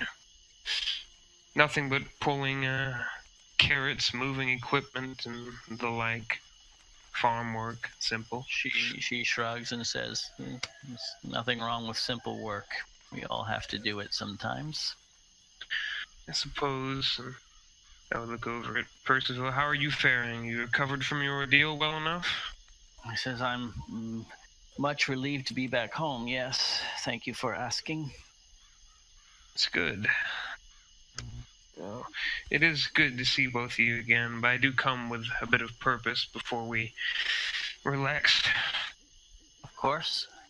I assume your father spoke to you about our offer. He did, and it is interesting, but we have so much to do here that we simply can't find the time. She shrugs and says, "Well, I'm sure we'll make other arrangements then." Of course. Talk about it. She Yes, said, I told him you might be too busy." Yes, my father is hard at work turning everything about in his head to get the shop started up here and create partnerships and swindle people, and very busy man. Percival kind of goes a little wide-eyed when you say swindle people, but Colette just laughs. And she says, "I'm sure he'll excel at it." He has for many years. I don't expect anything will stop him short of death. Don't say so. Don't push your father like that. Oh, he'll outlive all of us, I think. Could be. It's always the ones who do. She says, "Well, I trust I'll still get the opportunity to see you. I hope you intend to continue our arrangement." Absolutely. Or begin our arrangement, to be more accurate. Absolutely, Colette. My plan is simply to get all of my responsibilities to my father and to the lord of this area out of the way at the beginning of the month, and then I think the second half of the month I will begin to make, perhaps not daily, but at least a few times a week, come down and look over some of those fine new books that you have acquired.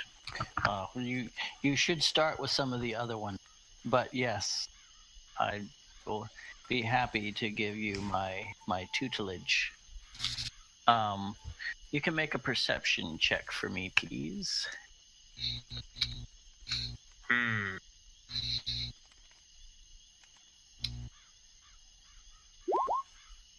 Right? Yeah. Not so, yeah. Okay. So unless you had anything specific to say, she just passes as much time and chit chat as you care to pass. Yeah, I would probably spend a decent amount of time. I don't think I've had anything else to do today, so Yeah, it's the end of the day. until they leave, I'd probably relax there. And Rekkr seems like he's enjoying himself. Well, they're gonna sleep there tonight. Oh, well then whenever they retire. Yeah. Probably. Yep. Yeah. Oh, like I said, I would have ordered 3 drinks. Mm-hmm. And Okay. the first one, I forgot his name, but the drunk dude that's always there. Yep. Karsten, I think is. Yeah, Karsten, yeah. Yep. I would have slid the first one down to him, and I'd look at him, and I'd stop. He smiles and nods. I'd stop, then I'd turn back to the old lady and throw down 3 bits and go, stew for him. Basically want to buy a bowl of stew again. Okay. Yeah.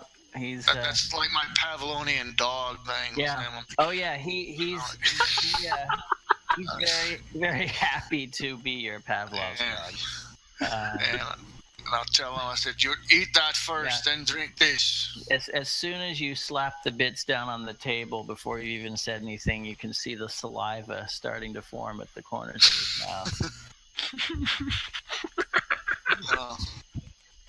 Once I got that, I'll nod and thank her and come around the corner and just walk up into whatever mid-conversation and bump him with my elbow and hand him a drink. So you'd walk in right about when they had just concluded that last little bit there, and she goes, Rekkr, I'm glad you came. There's another chair for you.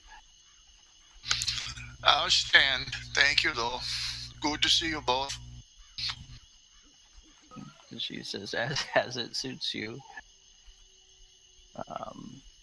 She'll just make small talk, ask how your forge is coming along and all that stuff. So, unless there's anything specific you wanted to bring up, it just passes in. Did you already give your answer about no, not being able to help? He doesn't bring it up again, so kind of assuming that he must have. Okay. Well, I'm cool with letting things pan out. Okay. The only thing he knows is that Percival just kind of sits there. He doesn't talk much. He just seems kind of, he keeps looking back and forth between you as you talk, and but he rarely ever says anything, and occasionally will sort of interject something that isn't exactly appropriate to the conversation, and then he just kind of shuts up and lets you do the talking. Does he seem awkward or worried? Yeah, he just seems very non-social. Yeah, he doesn't seem to know what to do exactly, and his feeble attempts to enter the conversation just sort of fall flat, and then he kind of shuts up. I might approach him before he goes to sleep, to be honest. Okay.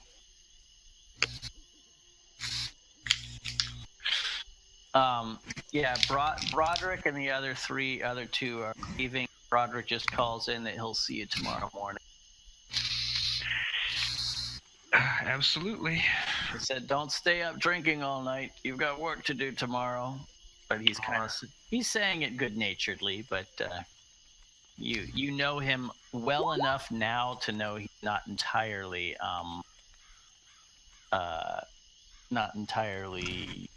joking either. I would give him the thumbs up, and rest assured, sir, I will be up bright and early and ready to pick as many carrots as you want me to. Good. Night to you all.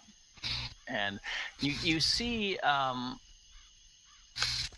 he sort of gives the four of you sort of an odd look for just a moment, like he kind of looks at the four of you, and there's maybe a small frown on his face or something, but he just kind of turns and leaves, and they all go.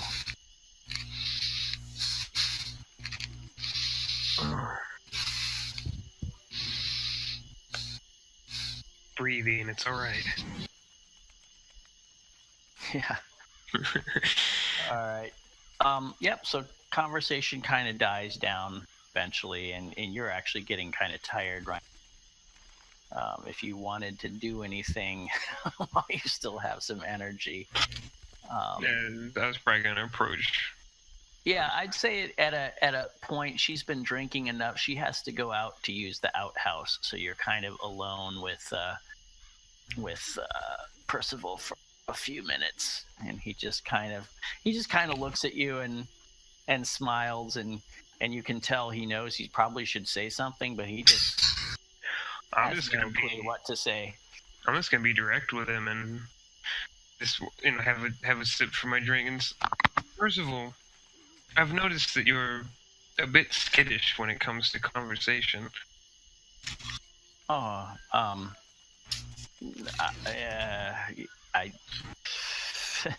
I just don't see many people, I guess. He kind of looks down at the floor for a second. There's nothing to be ashamed of. I mean, being cooped up in the tower, you probably don't see many more people than Colette and occasionally your master. He hardly ever has anything to say to me. Except to chide me for my many failures. Has he taught you anything? He shrugs. He says, I think he tried a little at first, and I don't know, gave up on me. Colette's even sort of given up. I tried. I just don't. I don't have the gift, as she says. And he just kind of smiles ruefully. I would smile and say, if you ever find the time, I wouldn't mind having you at our home for dinners and lunches. We could talk more. Maybe you could find some, you could get some interaction with someone else other than people just in the tower. See me and my father, people around town. As you said that, you see this momentary panic, like in his eyes when you say, "Have him over to your house for to visit," and he says, "Maybe that's a very kind offer."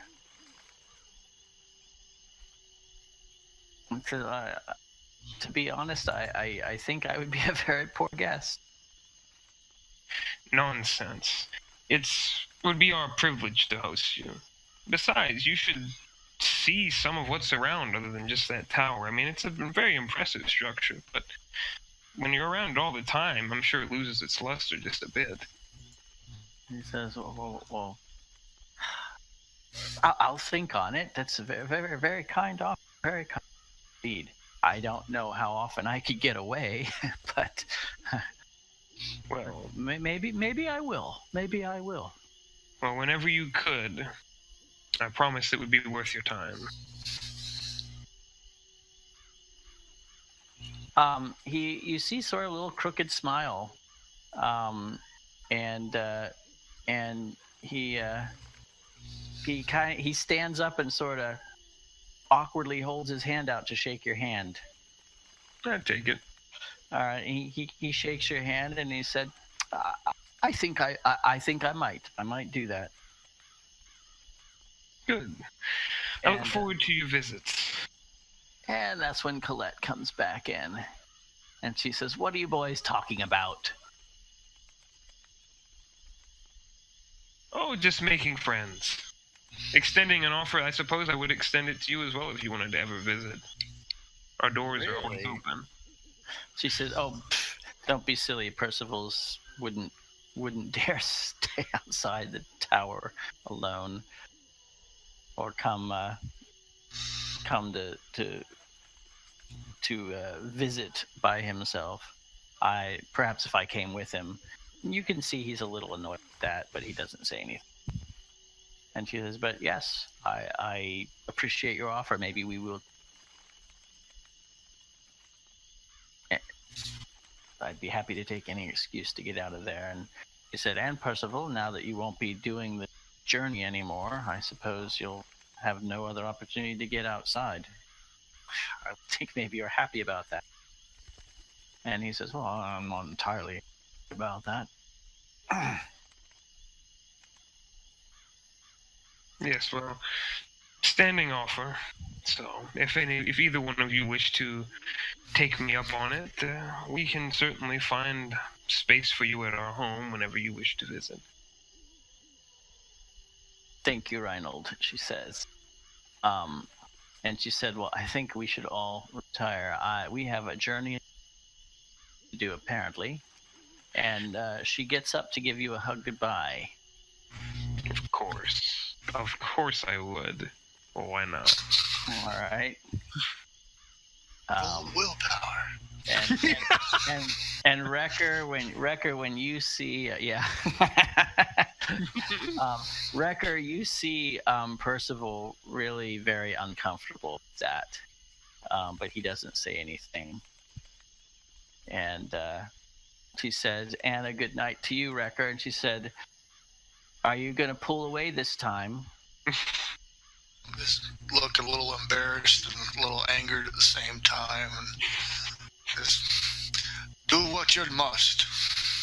And she comes up and puts her arms around your neck and gives you a big hug.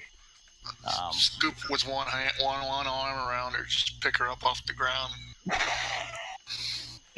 Okay, she laughs and recovers quite well. And yeah, definitely Percival seems he's all red in the face. And he starts stammering but isn't quite sure what to say. And no need for words, you're next. And open the other arm out and just grin.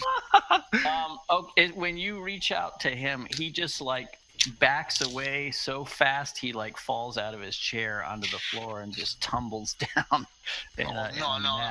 I'll quickly lunge forward and reach a hand out. No. Pick him up. No need to fret, young man. What the fuck is going on in here?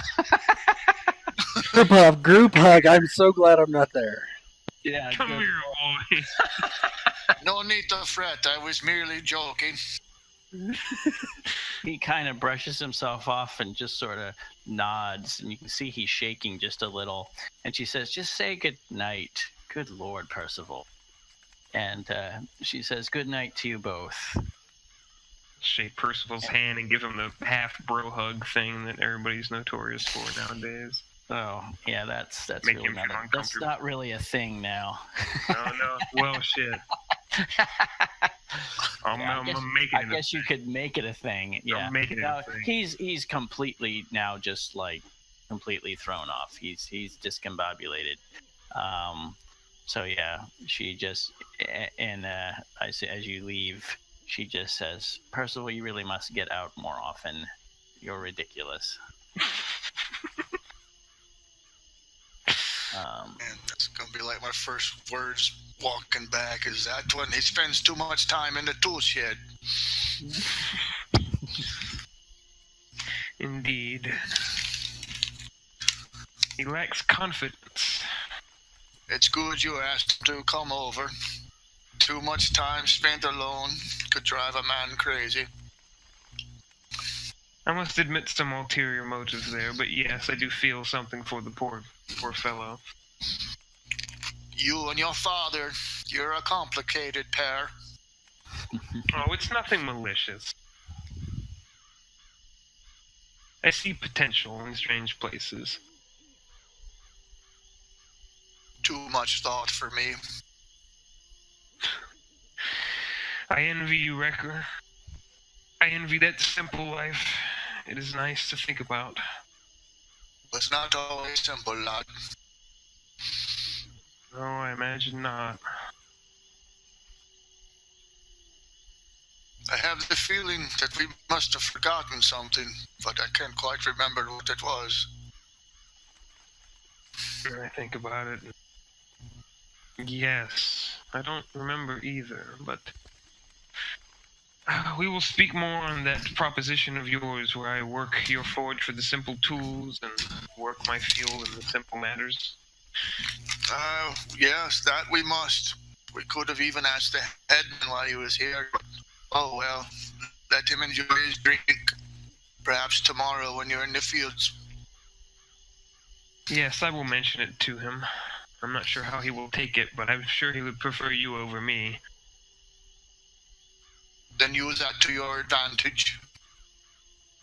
I intend to, my good man. And I would walk him to his house and... Well, I'm sure I will see you on the morrow. And I extend my hand. Give me a big clasp up to the middle of the forearm. Half bro hug back, shoulder bump. We're making it a thing. Have a good night, Reinhold. I must leave now. I have to take a piss.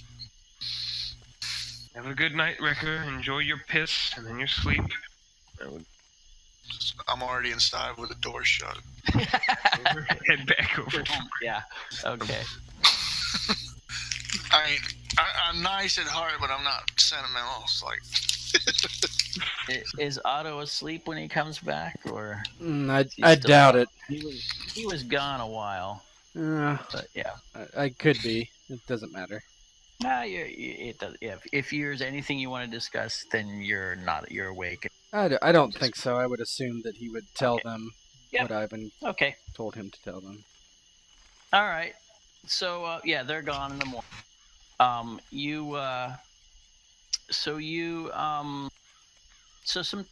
A few days pass.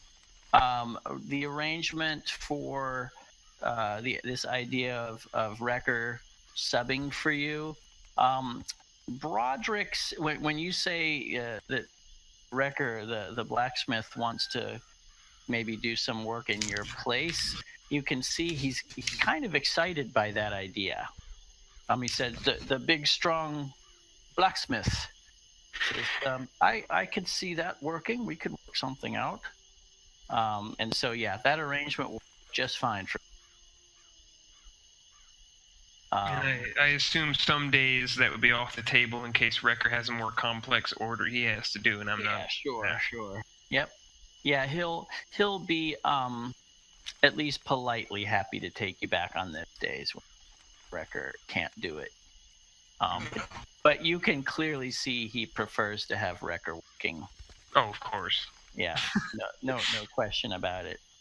Be like that gradual progression of digging up stumps and heaving them out to basically like, oh, you'll have good soil here, teach me more, blah, blah, blah. Mm-hmm. Yeah, you're still, so you've been to church service twice now. And so one thing Otto is going to do, he's going to go to church almost as much as he possibly can. Okay.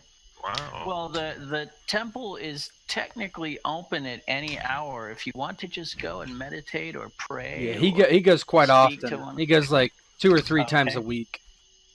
Okay. Mm-hmm. All right. Yeah, there's only one formal service each week. Yep. But when he goes when he is likely to be seen the most going. Yeah. I assume. Yeah. Okay. Just so you know, he hasn't found God. Yeah. Okay. Yeah, you're making a good show of it. Well, certainly, the priest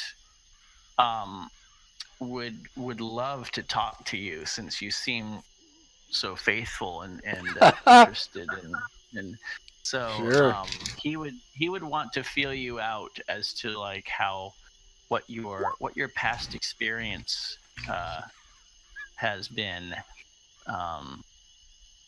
So I assume you're trying to talk up. You're not.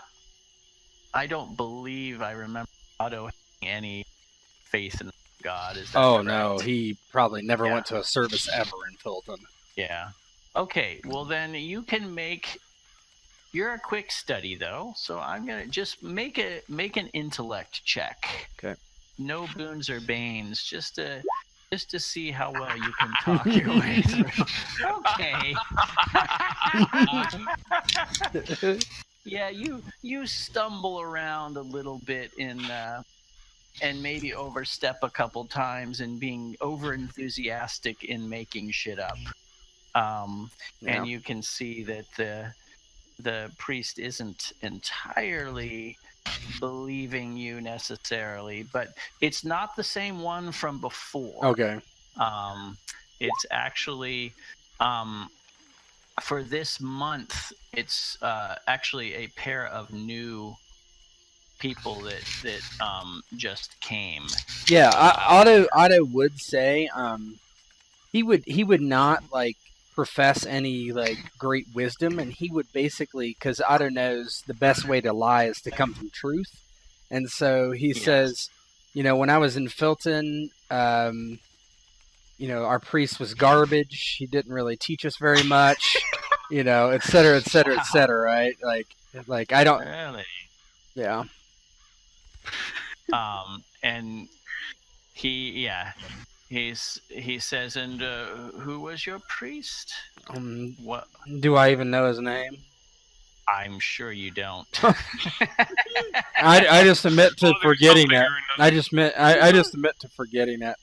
And he basically is like, at some point I lost my way there, and I stopped attending. I'm sad to say, but now I see everyone so devout here, I thought I might give it another go. I see. I've put the current priest up by the temple so you can see his picture.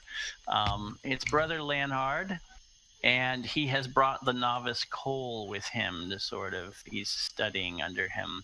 So yeah, he actually seems like a very accepting sort. Like you don't know if he's buying half of your bullshit, but he's not calling you out on it.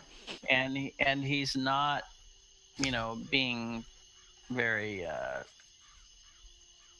he's not being very judgmental as far as you can tell. But he says he appreciates, your efforts to come and learn. And he looks forward to talking with you. And anytime you have questions or are seeking answers, he's happy to talk to you and help you. Do you have a book I might read to help me understand? A book?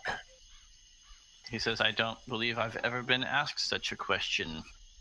I'm sorry, I'm a queer folk.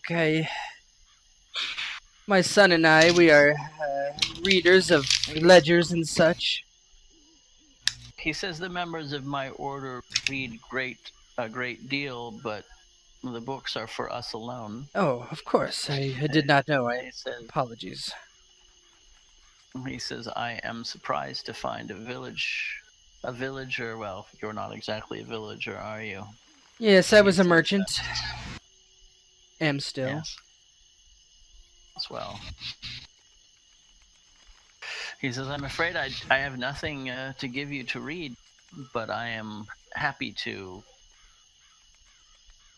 share with you my wisdom. Oh, yes, of course. Oh, goody. So now you get to spend some hours whenever you're willing, or he gets to bore you to death with his. Oh yeah, I would have like one of those looks on my face, like with a thin smile and looking like all intent, but my eyes are like glazing over. You know? Yeah, of course. and the novice Cole, of course, is listening intently and nodding, and at least you have somebody else there to sort of.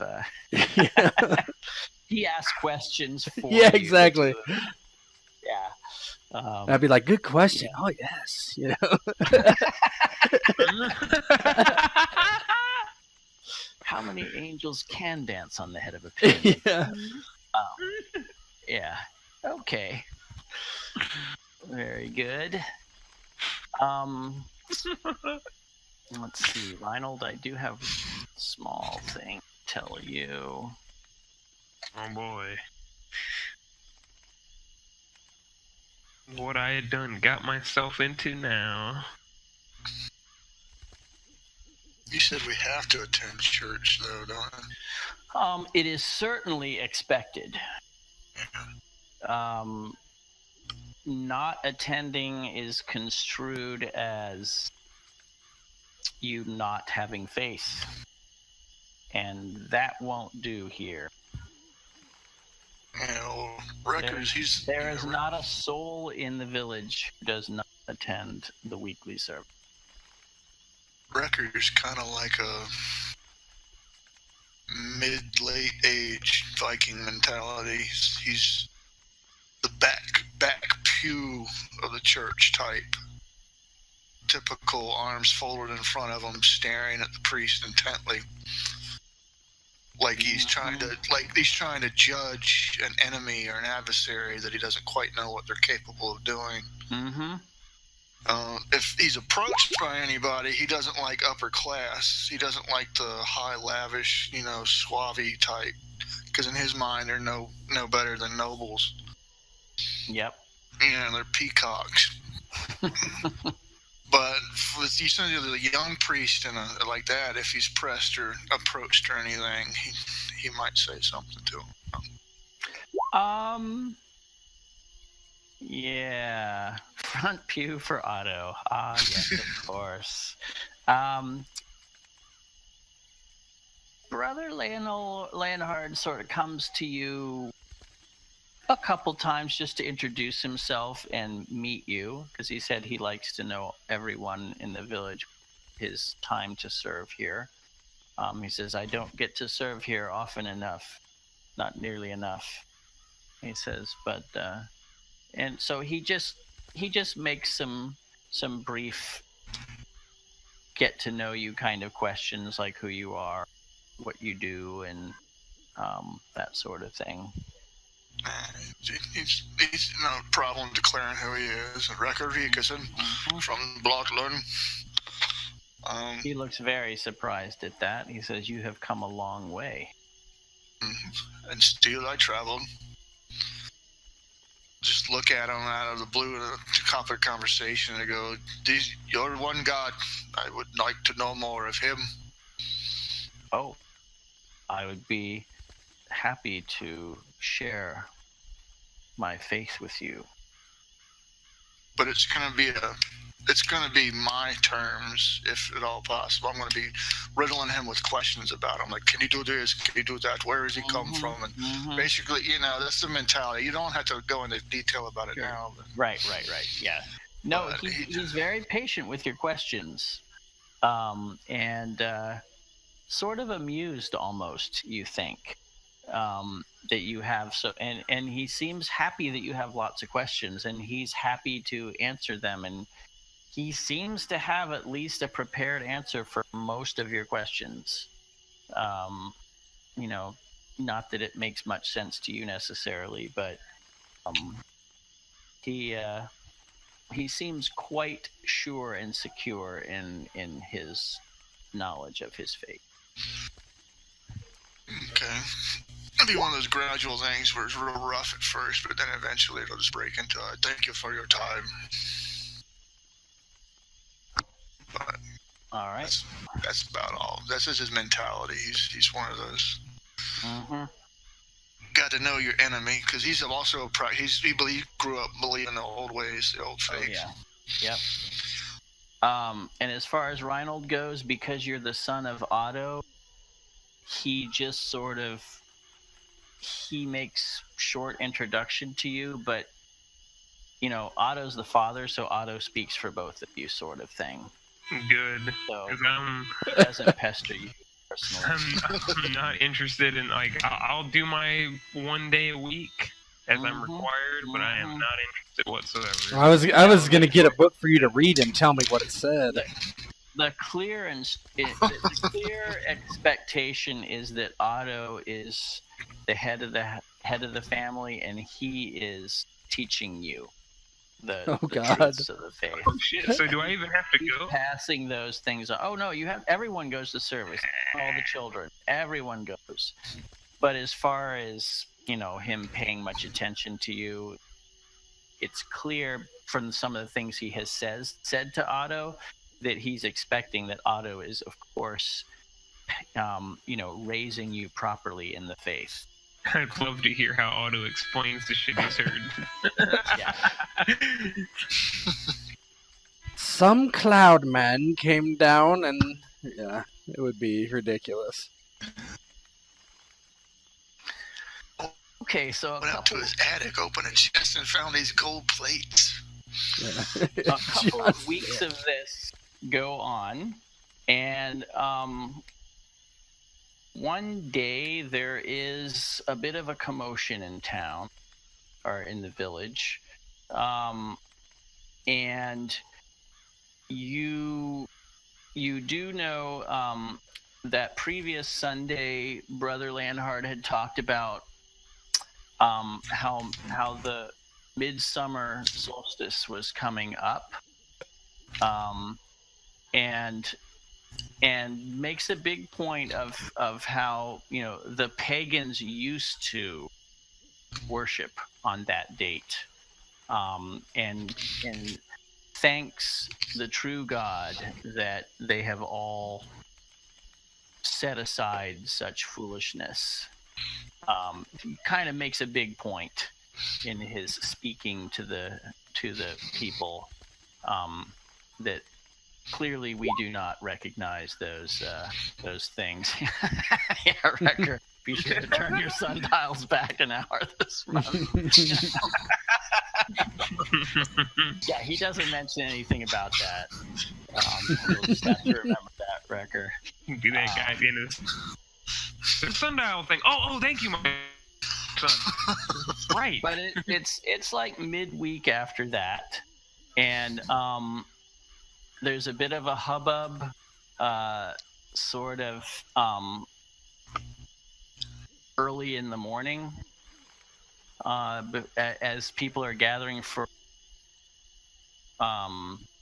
This is a day when Rekkr is supposed to, be taking over and subbing for Reinnold, and it appears that two of the women from the village did not come home previous night, and there had been assumptions that they must have stayed with a friend or something at another, but now they're nowhere to be found.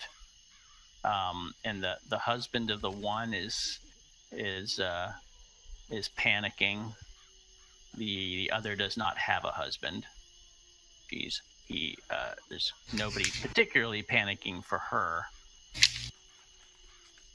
No family or anything? No.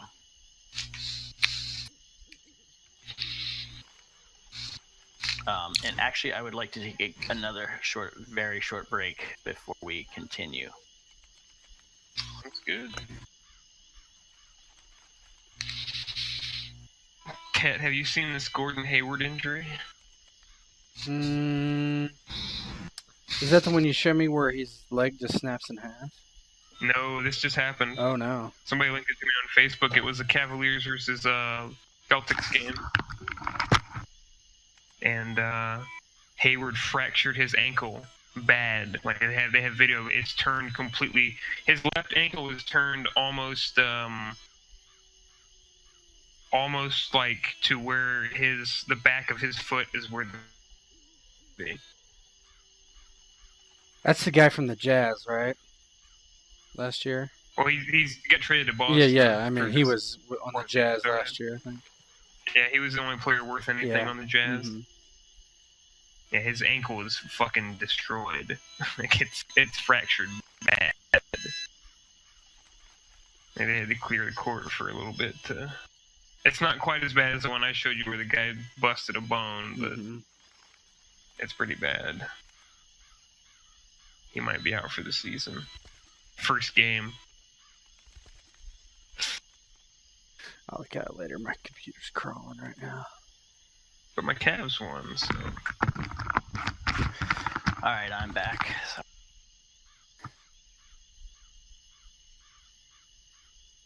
Welcome back. Welcome. Stay a while and listen. Oh dear, not him. Does anybody else hear the Leatherface bandsaw whenever Ghost talk? Yeah, you both are having some issues. My Roomba. Yep. Can't help the Yeah, Roomba. the sound has been really bad tonight. Both Ghost not as bad, but you definitely got stuff in the background, Ghost somehow, and Ian definitely is. Ian, you're bad to not quite so bad, on and off. Oh, mine's done now, so... Okay, yeah. I hope it doesn't turn back on. I'm going to go out there and kill that robot myself. It seems fine. Rise of the Machines. All right. So as I was saying, these two villagers appear to have gone missing. It is Eve and Audrey are the two women in question. Probably don't know too terribly much about either of them, except Audrey, you sort of recognize. She was the woman that brought Foster out with the priest to burn him. She was, good riddance. but you don't really know Eve very well. Would I be able to place her face? Like, do I know what she looks like? Make a perception check for me, and I'll see if you maybe saw her, made any kind of. Because I'm getting the impression you haven't made a great effort to meet anybody. Absolutely not. Oh, but you do, yes, you have seen her, you may even have had with her. In fact, I'm going to say with that, she came to check to see when you plan to open your store. Can I kind of like reference where she was in the crowd when they burnt Foster? Was she in the crowd of people, like excited for that? You did not see her in the crowd. And I did see a shadowy figure kind of standing away. Did I know who that was? No, you didn't. Okay. Know who that. Yeah, Otto just, he doesn't. He's like, oh, basically says that's terrible and really doesn't. Cares. Yeah, but the husband of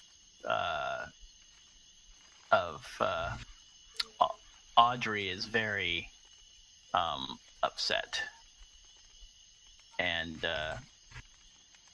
says, we have to find my wife. So the headman starts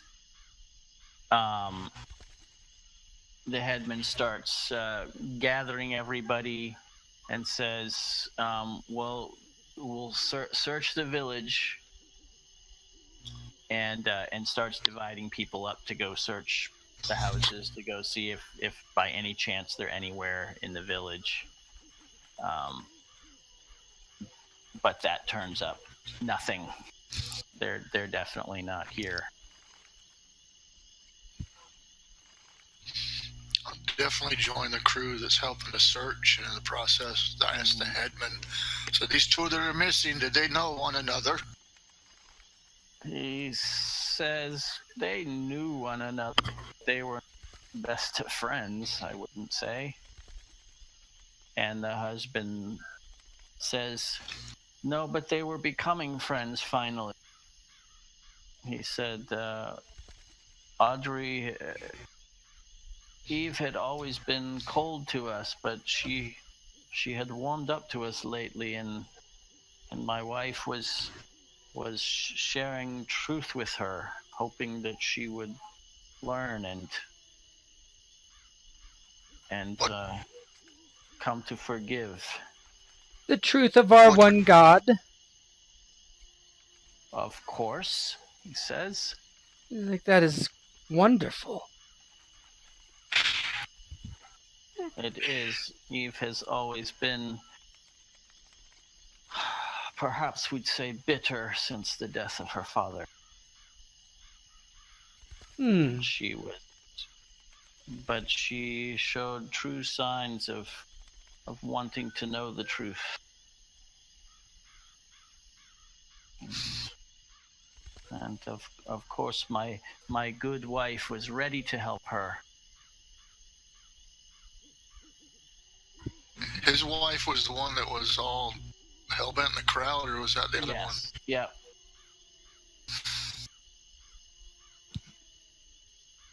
Yeah, the moment I know that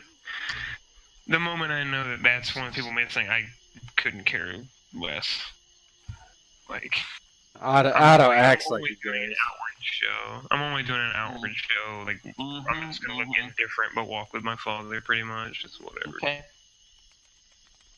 Well, go ahead. No, ask the question. Yep. I say, where was your wife supposed to be going when she was missing? Well, I didn't worry she was going to goes out gathering but she never came home.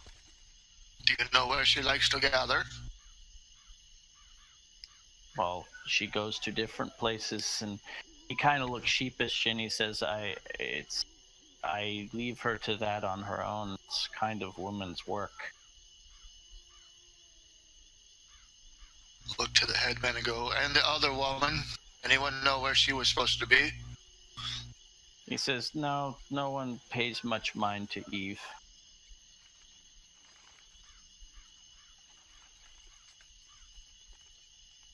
What will you do next? He says she works sometime at the tavern occasionally. He says, well, now we have to search. We'll have to make search parties to go look outside the village.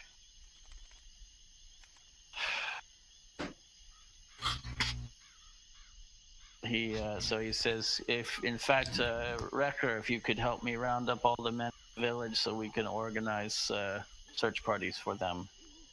We'll immediately spur into action. Okay. You heard the man. Everyone round up. Go, I know you have sons. Get them here now. Yeah. Yeah, okay. Otto and Reinnold, do you allow yourselves to be corralled into the gathering? Absolutely. Yep. Because if we don't, it's not gonna reflect very well. Oh, Otto has a good idea of what happened in his mind. He kind of I think me and Otto are of the same mind here. Reinnold. I hope you and Otto are. Yeah, well, I mean, yeah. Not really, not technically, we're not, no. Yeah. Rekkr keeps telling me do all kinds of crazy stuff.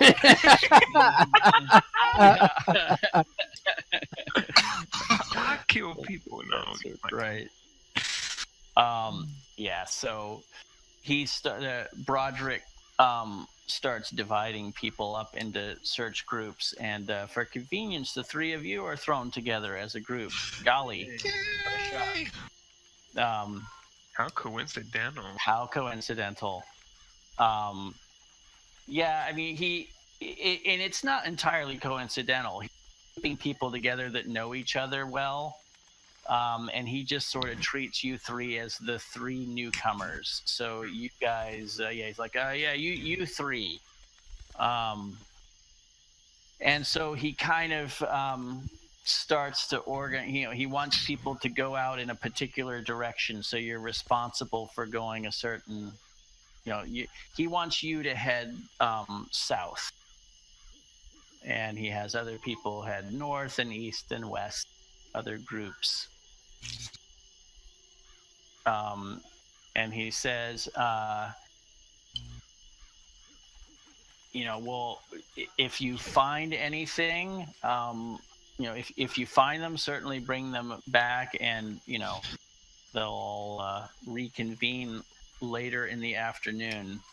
Otherwise, keep looking until you're sure there's no sign of them. Otto just nods. Of course.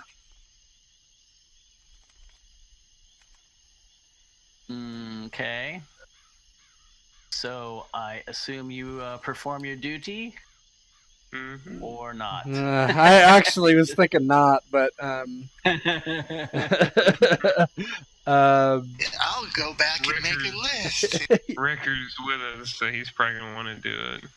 I'll make a list of everyone that's going out in search parties. Yeah. Well, no, Otto, like, as if we're by ourselves, Otto would be like, "Oh, this is a drab," he'd just be complaining about it, but he would say something to the effect is, "I didn't see the Eve lady when they burnt that crazy man. Likely she got mad at the other, and this is all foul play." Probably.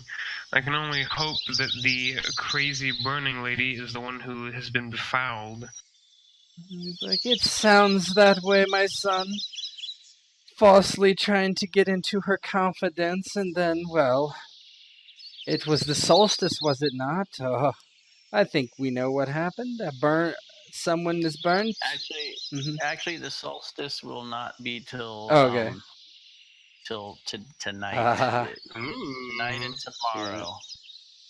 He's like, "We could see one burnt for the other. I don't want to be any part of this. I'm trying to make good with the priest as it is."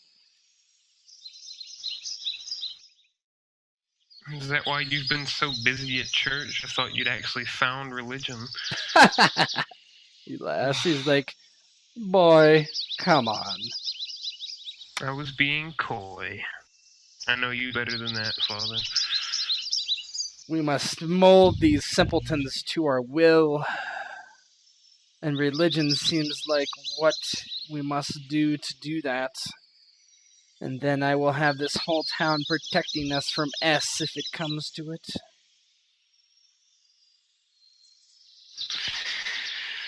I sort of nod at the grandiosity of his scheme. I like it. Just ignore it and press on. It says someone's life is in jeopardy. I say we press on. Yeah, Otto's like, I don't believe my son and I really much care for that woman's life. She burnt that man in cold blood for no reason.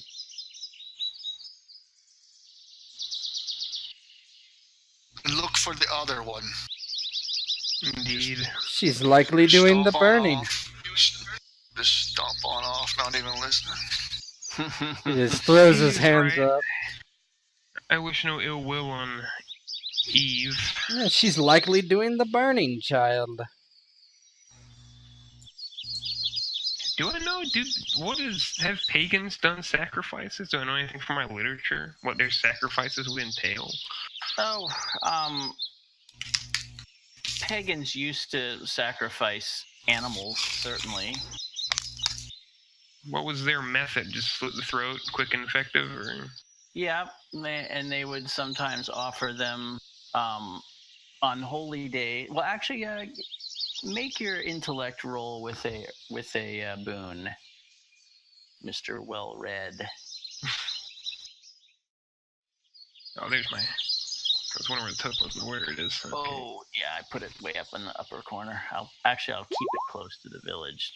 Ooh, very nice. That's pretty good.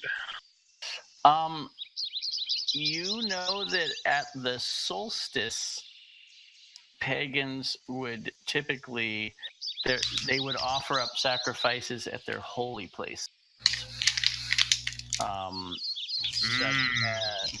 Yeah. Such as that. You do know, you have heard about that little inn down there, which would qualify as a pagan holy place for sure. Well, if we're going to take this somewhat seriously, we can start at a certain place I've heard about. We'd have to look for it. Could you see it from the road, or would you have to? You haven't been down that far. But I would just have an idea based on what the colloquial sort of directions are, right? Yeah. Oh, yeah. You know that it's on the way down to the other village, and it's not, it's off the road.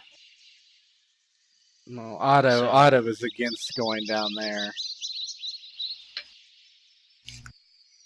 Much against What's it. Rekkr think?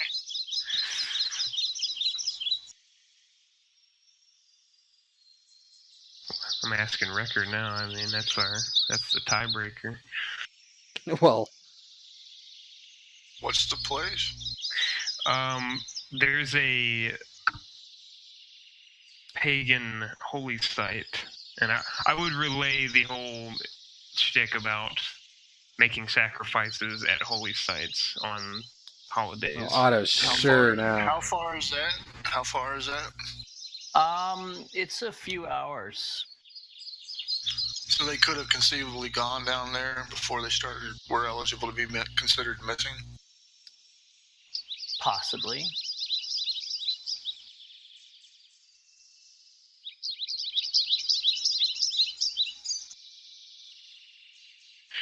I'd say if we're going to take this seriously, I suppose we should start there. It is south. Yes, and I'm afraid of what we'll find. We'll find one burning the other, and how are we going to explain that? With our words. Oh, wonderful. These people are really wonderful with their words and dialogue and listening to reason. Clearly. We're trying to keep our head down, Reinnold. Not get involved with a bunch of pagan versus one god, whatever they call it. I can't even remember.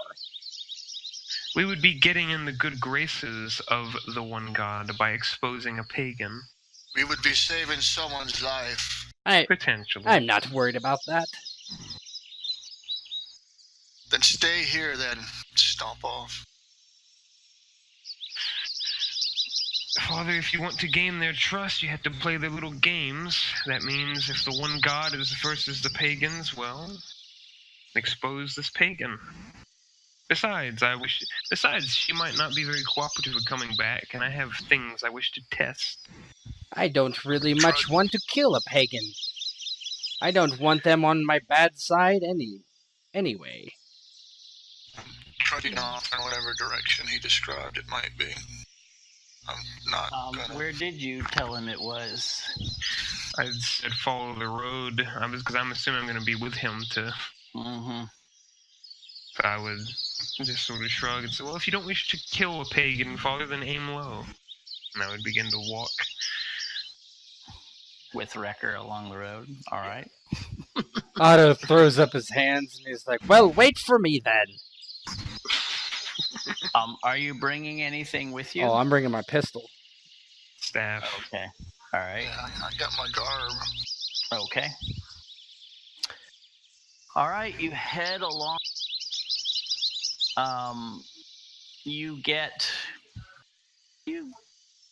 I'd say you've gone a couple of hours, and you can see it's clouding over and it starts to rain.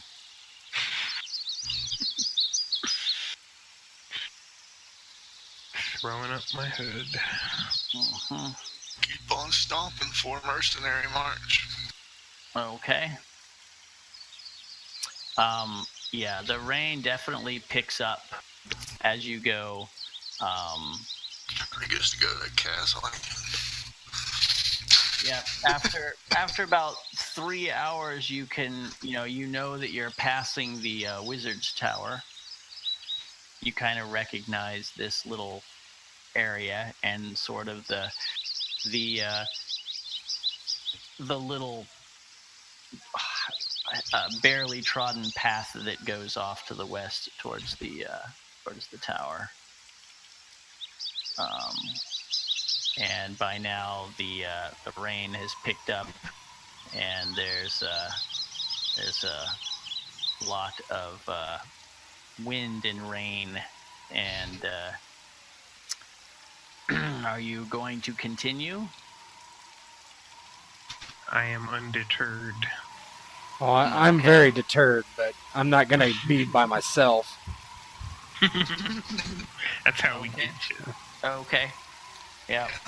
We'll up at the skies in the direction of the castle, look back at y'all like I'm about to say something that I already know the damn answer. Just keep trudging forward. Rekkrs. Okay. Yeah, the sky has darkened quite a bit. But you can you get about here, and you can see off in the distance around where you expected this to be. You see some dim glowing light, like torchlight or something, in the dark sky. It's late afternoon by now, but it's pretty dark out because the sky is just it's almost like an unnatural storm if you're at all superstitious. Yeah, Otto's like, No. wonderful, wonderful. Now we get to go see a human kebab burning on a stake. I guarantee it. Pagans don't burn, Father. They slit throats, usually of animals. I'm sitting around for I never see a dead, serious look. Sternness in the face. He just goes, You're cutting out. Yeah, you're cutting out. I guess you won't hear sternness. I suggest the two of you stop your senseless prattling and keep your tongue still. We tread upon ground we know nothing. Since our lives could be forfeited any moment. Keep your heads and wits about you. Otto kind of like throws his hands up like, no shit, that's why I didn't want to come down here kind of look. Yeah. Okay. Approach with caution, or perhaps stealth, or perhaps both. Yeah, definitely. And start to fan out in a semicircle away from them, kind of like spread out, you know.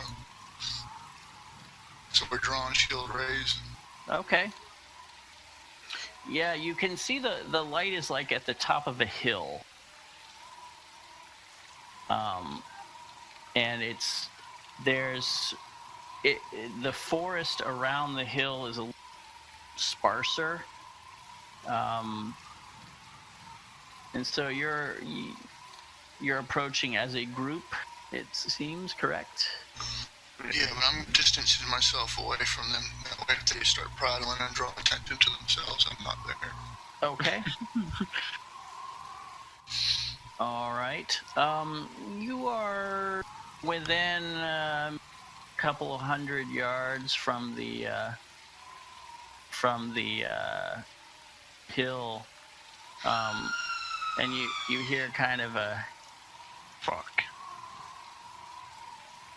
Otto just like throws up his hands again. Doesn't say anything, but the whole "I told you so." and you can kind of see some shadows in the torchlight on the top of the hill. kind of indistinct, but they're definitely more than one person up there. And more than one torch. Otto's like, how about we leave? Like, very, like, whispering to Reinnold.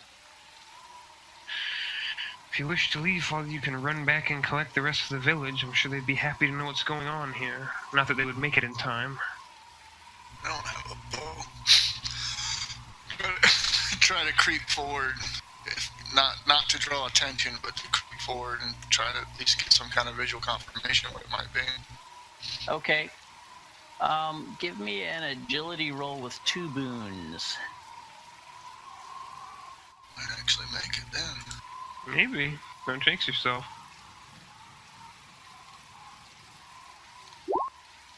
The greatest roll you've ever made. Very nice. Okay. Yep. You inch your way forward. There's sort of a rougher face of the hill where you're approaching, which has some cover, whereas some other approaches up the hill actually don't have a lot of uneven ground. So you can kind of make your way. What are the other 2 of you doing? Moving up from, probably not from the same direction as him. More direct path, but still trying to be kind of stealthy about it. Yeah, I guess I'll sneak up with him. Okay, you can both make agility checks with 1 boon.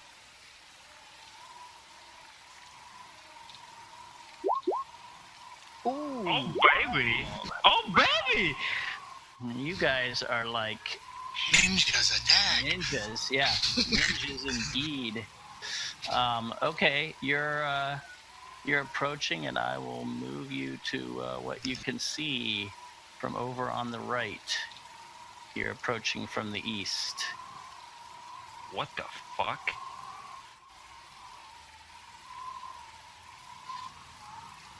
Refresh thing. What the fuck on here?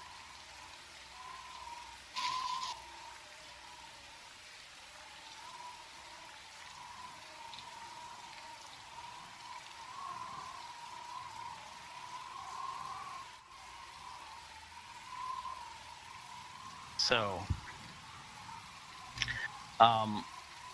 I'd say this is what you see. You've gotten about this close. So, Otto, like, slugs Reinnold in the shoulder, and he's, like, pointing the opposite direction. Shrug him off. Keep going. I think I see someone I recognize. Maybe not from this distance, but I'm gonna get closer. That looks like monsters.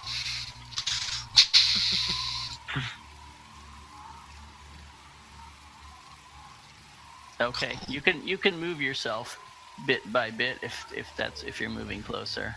Yes. Sure as hell don't want to, but... The boys moving closer. Now you can kind of hear this low chanting coming from there. Several voices kind of quietly chanting in unison.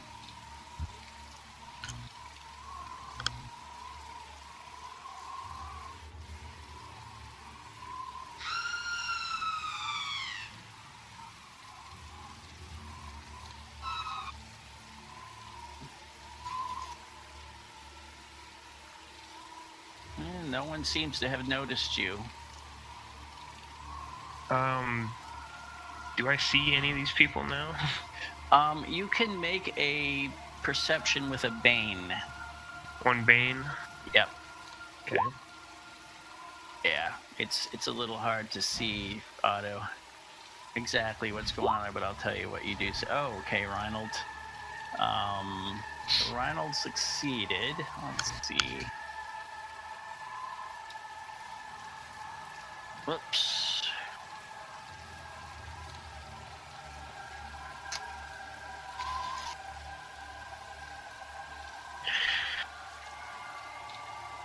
Someone who grabbed my father's arm real quick and just try to get him to stop and wait here. He does, for sure.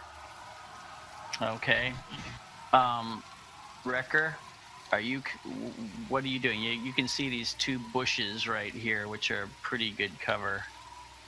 If you're intending to take a position, or if you're just kind of moving forward, just let me know. I'm predatory by nature, so I will definitely crouch to survey as much as I can. Yeah. Okay. Those are standing stones. I can see through them. Yes. Yeah. Those are like hell is that? little hinges. You are not sure. It looks like maybe someone wearing a weird hat. It's like some horned helmet or something. Their back is turned to you. Make a perception roll for me, Rekkr.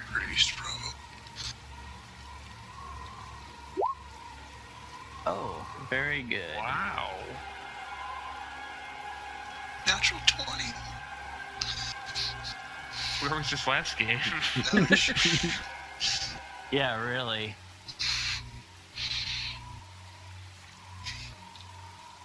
Shit.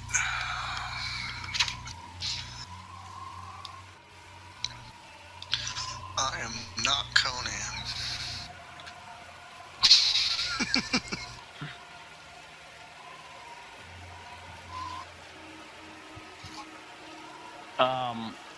And that's the chick that was burning. Yeah, let's see. Otto isn't sure about what's going on, but Reinnold, yeah, you can both see this woman here is you actually recognize her, and it's not quite who it looks there. But she has a hood over her face. You see some little thing here. You're not sure what that is, but he's like all hunched over and small. And then there's the person doing the talking right here. Sorry, right at the head. You can sort of vaguely make out some of the things that she's saying. And it sounds like she's appealing to the horned god to accept their sacrifice and welcome a new servant into his fold. Well, this is probably going to go horrible. But I see Mursa. I see Mursa, and I have this rapport with this individual, so we'll see what happens. But I just sort of calmly and brazenly start to walk up to them as if this is no problem. Oh God, Otto's like, what are you doing? What are you doing? Get back here! Okay. Rekkr, with your amazing perception roll that you got, you see Otto, or not Otto, but Reinnold sort of striding up the hill, not exactly trying to be cautious or sneaky about it. Not at all. Oh shit.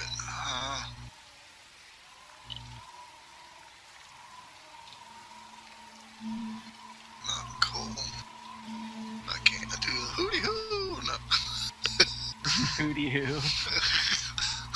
Oh, that just lets you know cops are in the neighborhood. As you approach, you can see like this person here, Reinnold, is hooded and cloaked, but is wearing some sort of. You see, sort of in the torchlight, it looks like an ox skull, like it's been carved out and so it can be worn as a headpiece. And in fact, it looks like all these people around the periphery have these kind of skull headpieces on. What are they doing? They look like, this is from me to you. Do they look like they're on their knees channeling or some shit like that? No, they just look like they're standing there. Well, if you connect all the yeah, it's a squares the right way, it's a fucking pentagram. So that's one thing. However, I'm gonna. And this one looks like it's wearing the same. But as you approach, it like sniffs the air and turns, and in the torchlight you can see that it is not a human wearing a skull headpiece. It is like a half-human creature that has actual horns and a face and hair, covered in hair. What the fuck? Standing on two legs. Can I sneak up to here? I freeze. Yep. And everyone kind of stops and looks in your direction, Reinnold. And you hear a familiar voice. And she says, Reinnold, is that you? I'm still looking at this thing. This is, I've never seen this shit before. You hear a woman's voice from the middle saying, help me! And she says, Reinnold, why are you here? You're not ready for this yet, son. The village asked for a search party. I didn't expect this. Of course you didn't. She kind of steps around and starts walking towards you. And you can see this woman in the light. She also has horns growing head, but she looks more lithe than this one. Like, this one just looks like a twisted, malformed sort of combination of human and animal. But she looks more like she still has like a beautiful figure of a woman, but with horns growing out of her head. And she steps towards you in the light, and she says, Reinnold, this is a holy night for us. But as I said, you're not ready for this yet. Go back to the village. I will come to you when the time is right. Things are moving quickly now. Things are changing. And I hope you can be a part of it, but you're not ready.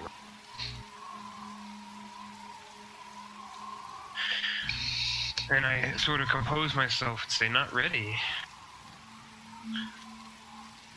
She said you'd have much to learn before you can understand what.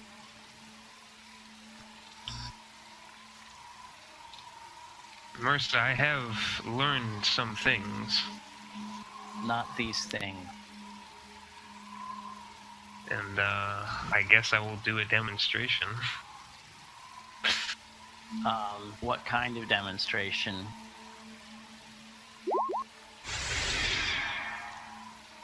Conveniently, that one. Mm-hmm.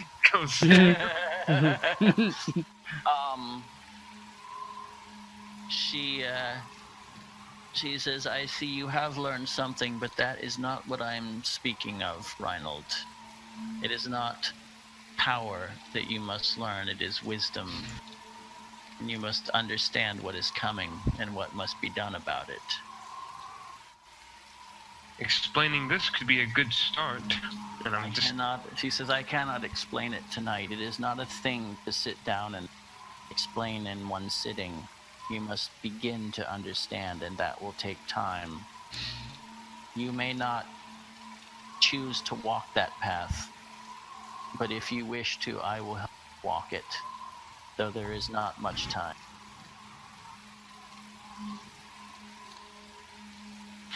I would appraise the situation and nod and say, very well.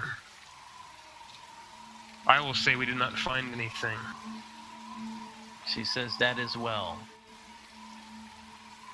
But I want to learn many things in the coming days about this, and just sort of gesture my hand around the procession here. She says, if you have the eyes to see, you'll understand.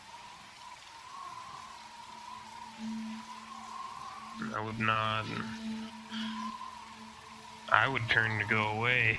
All right. I don't want anything to do with this right now. Yep, she goes back to her place. And she says, the hour approaches, and you can hear her say, Eve, are you ready for the transformation?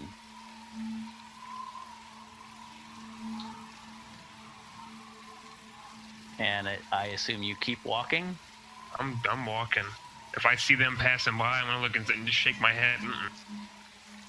They don't appear to have done anything unless you were just waiting to see what happened. Yeah, I'd actually go back and look about the Horn King himself. I'm thinking not much human sacrifice was done. Because usually it's the animals you capture. No, that's right. Yep, this is not the usual. You know that in the distant days of old, there were some human sacrifices, but that was not normal. Yeah, that was dark and bloody time. Yeah. This is simply not done among faith people now.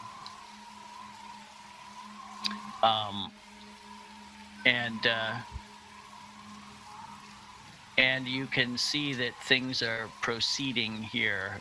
You can feel a sort of growing energy, or not magical per se, but the people are more intent in their chanting, and you can see in the torchlight that this hooded woman here raises something sharp. You can see it glint in the torchlight, and there is a sacrifice. I want to study her face, try to figure out as many details as I can. This woman? Yeah, anything that's human I can see, I need to study. Okay. If I can't lunge out there directly and save the chick, I at least know what I'm going up against. Yep. Yes, when she thrusts the knife into this woman, there's an immediate thunderclap. And she drops her hood back and falls to her knees and puts her arms out, like expectantly. And the chanting grows stronger and stronger. Are you staying there? I'm trying to get as much detail as I can off of them. Otto, what are you doing? I am looking after Reinnold. Okay. Rekkr, you need to make a willpower check with one boon for me, not to take one sanity loss from this sacrifice. Oh man, they used to sacrifice people, friggin' Vikings.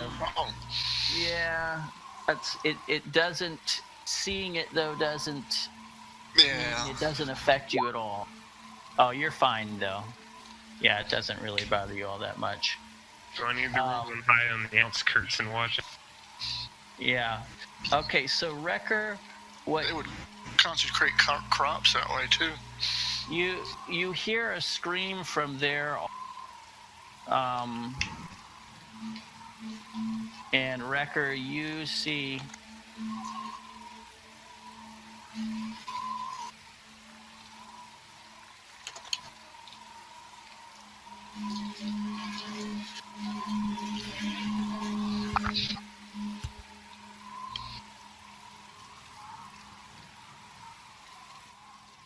So yeah, you all hear some agonized screams. Not the same woman that was sacrificed, clearly.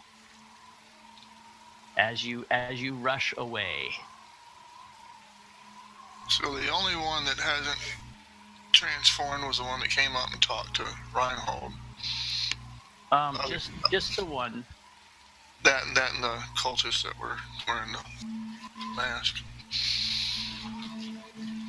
This one, yeah.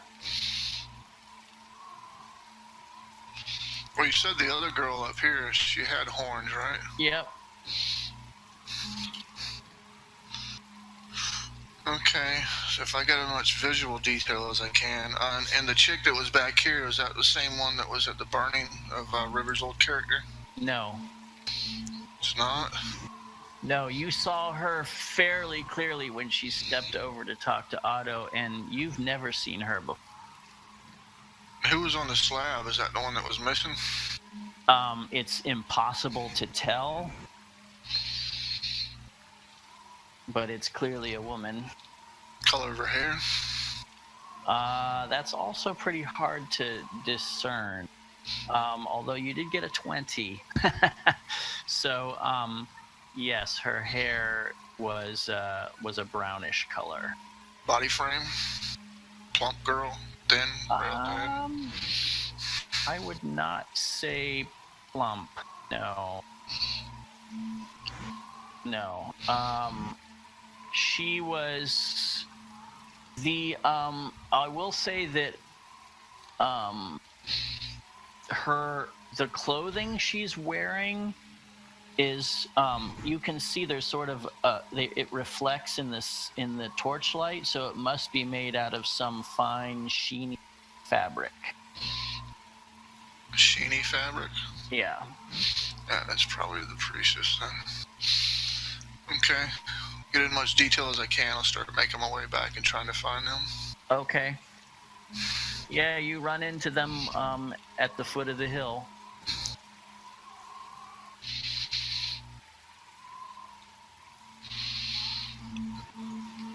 I do believe we found one of them. Let us return. Otto doesn't wait, he just quick walks it. Yeah, he's not waiting for your words. Yeah, definitely get up next to Reinnold and I go, the woman, you knew her? Yes, I do. Who is she?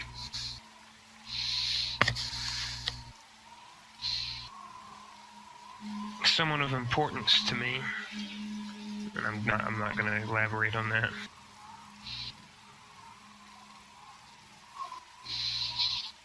She seems to be their priestess. That would be my first guess. And I'm just sort of walking stone-faced about it, not really discussing it.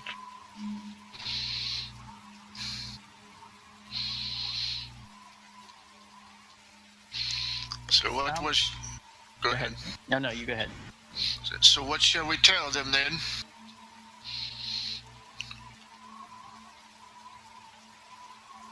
I told her I would say nothing, and I intend to do that.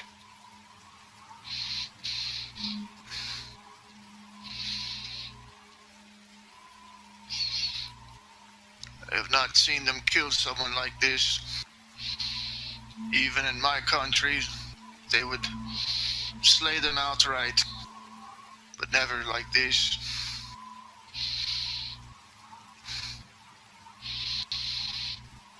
I'm gonna leave and rejoin Discord because people are breaking up for me. I know it's only me. Oh, okay. Second.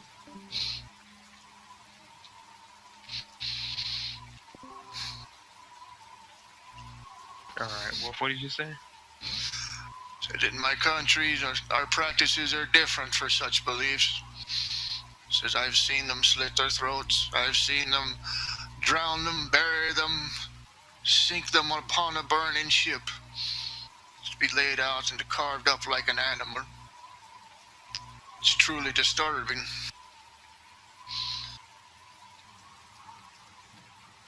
It is. But I intend to say nothing about it.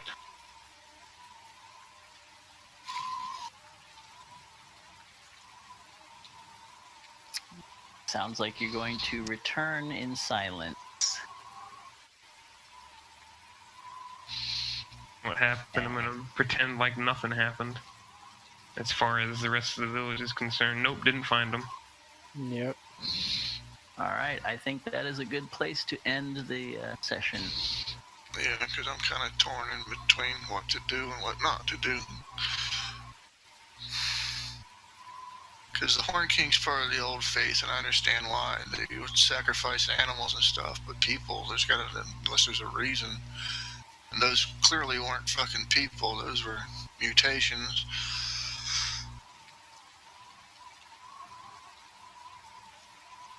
Otto doesn't want anything to do with this.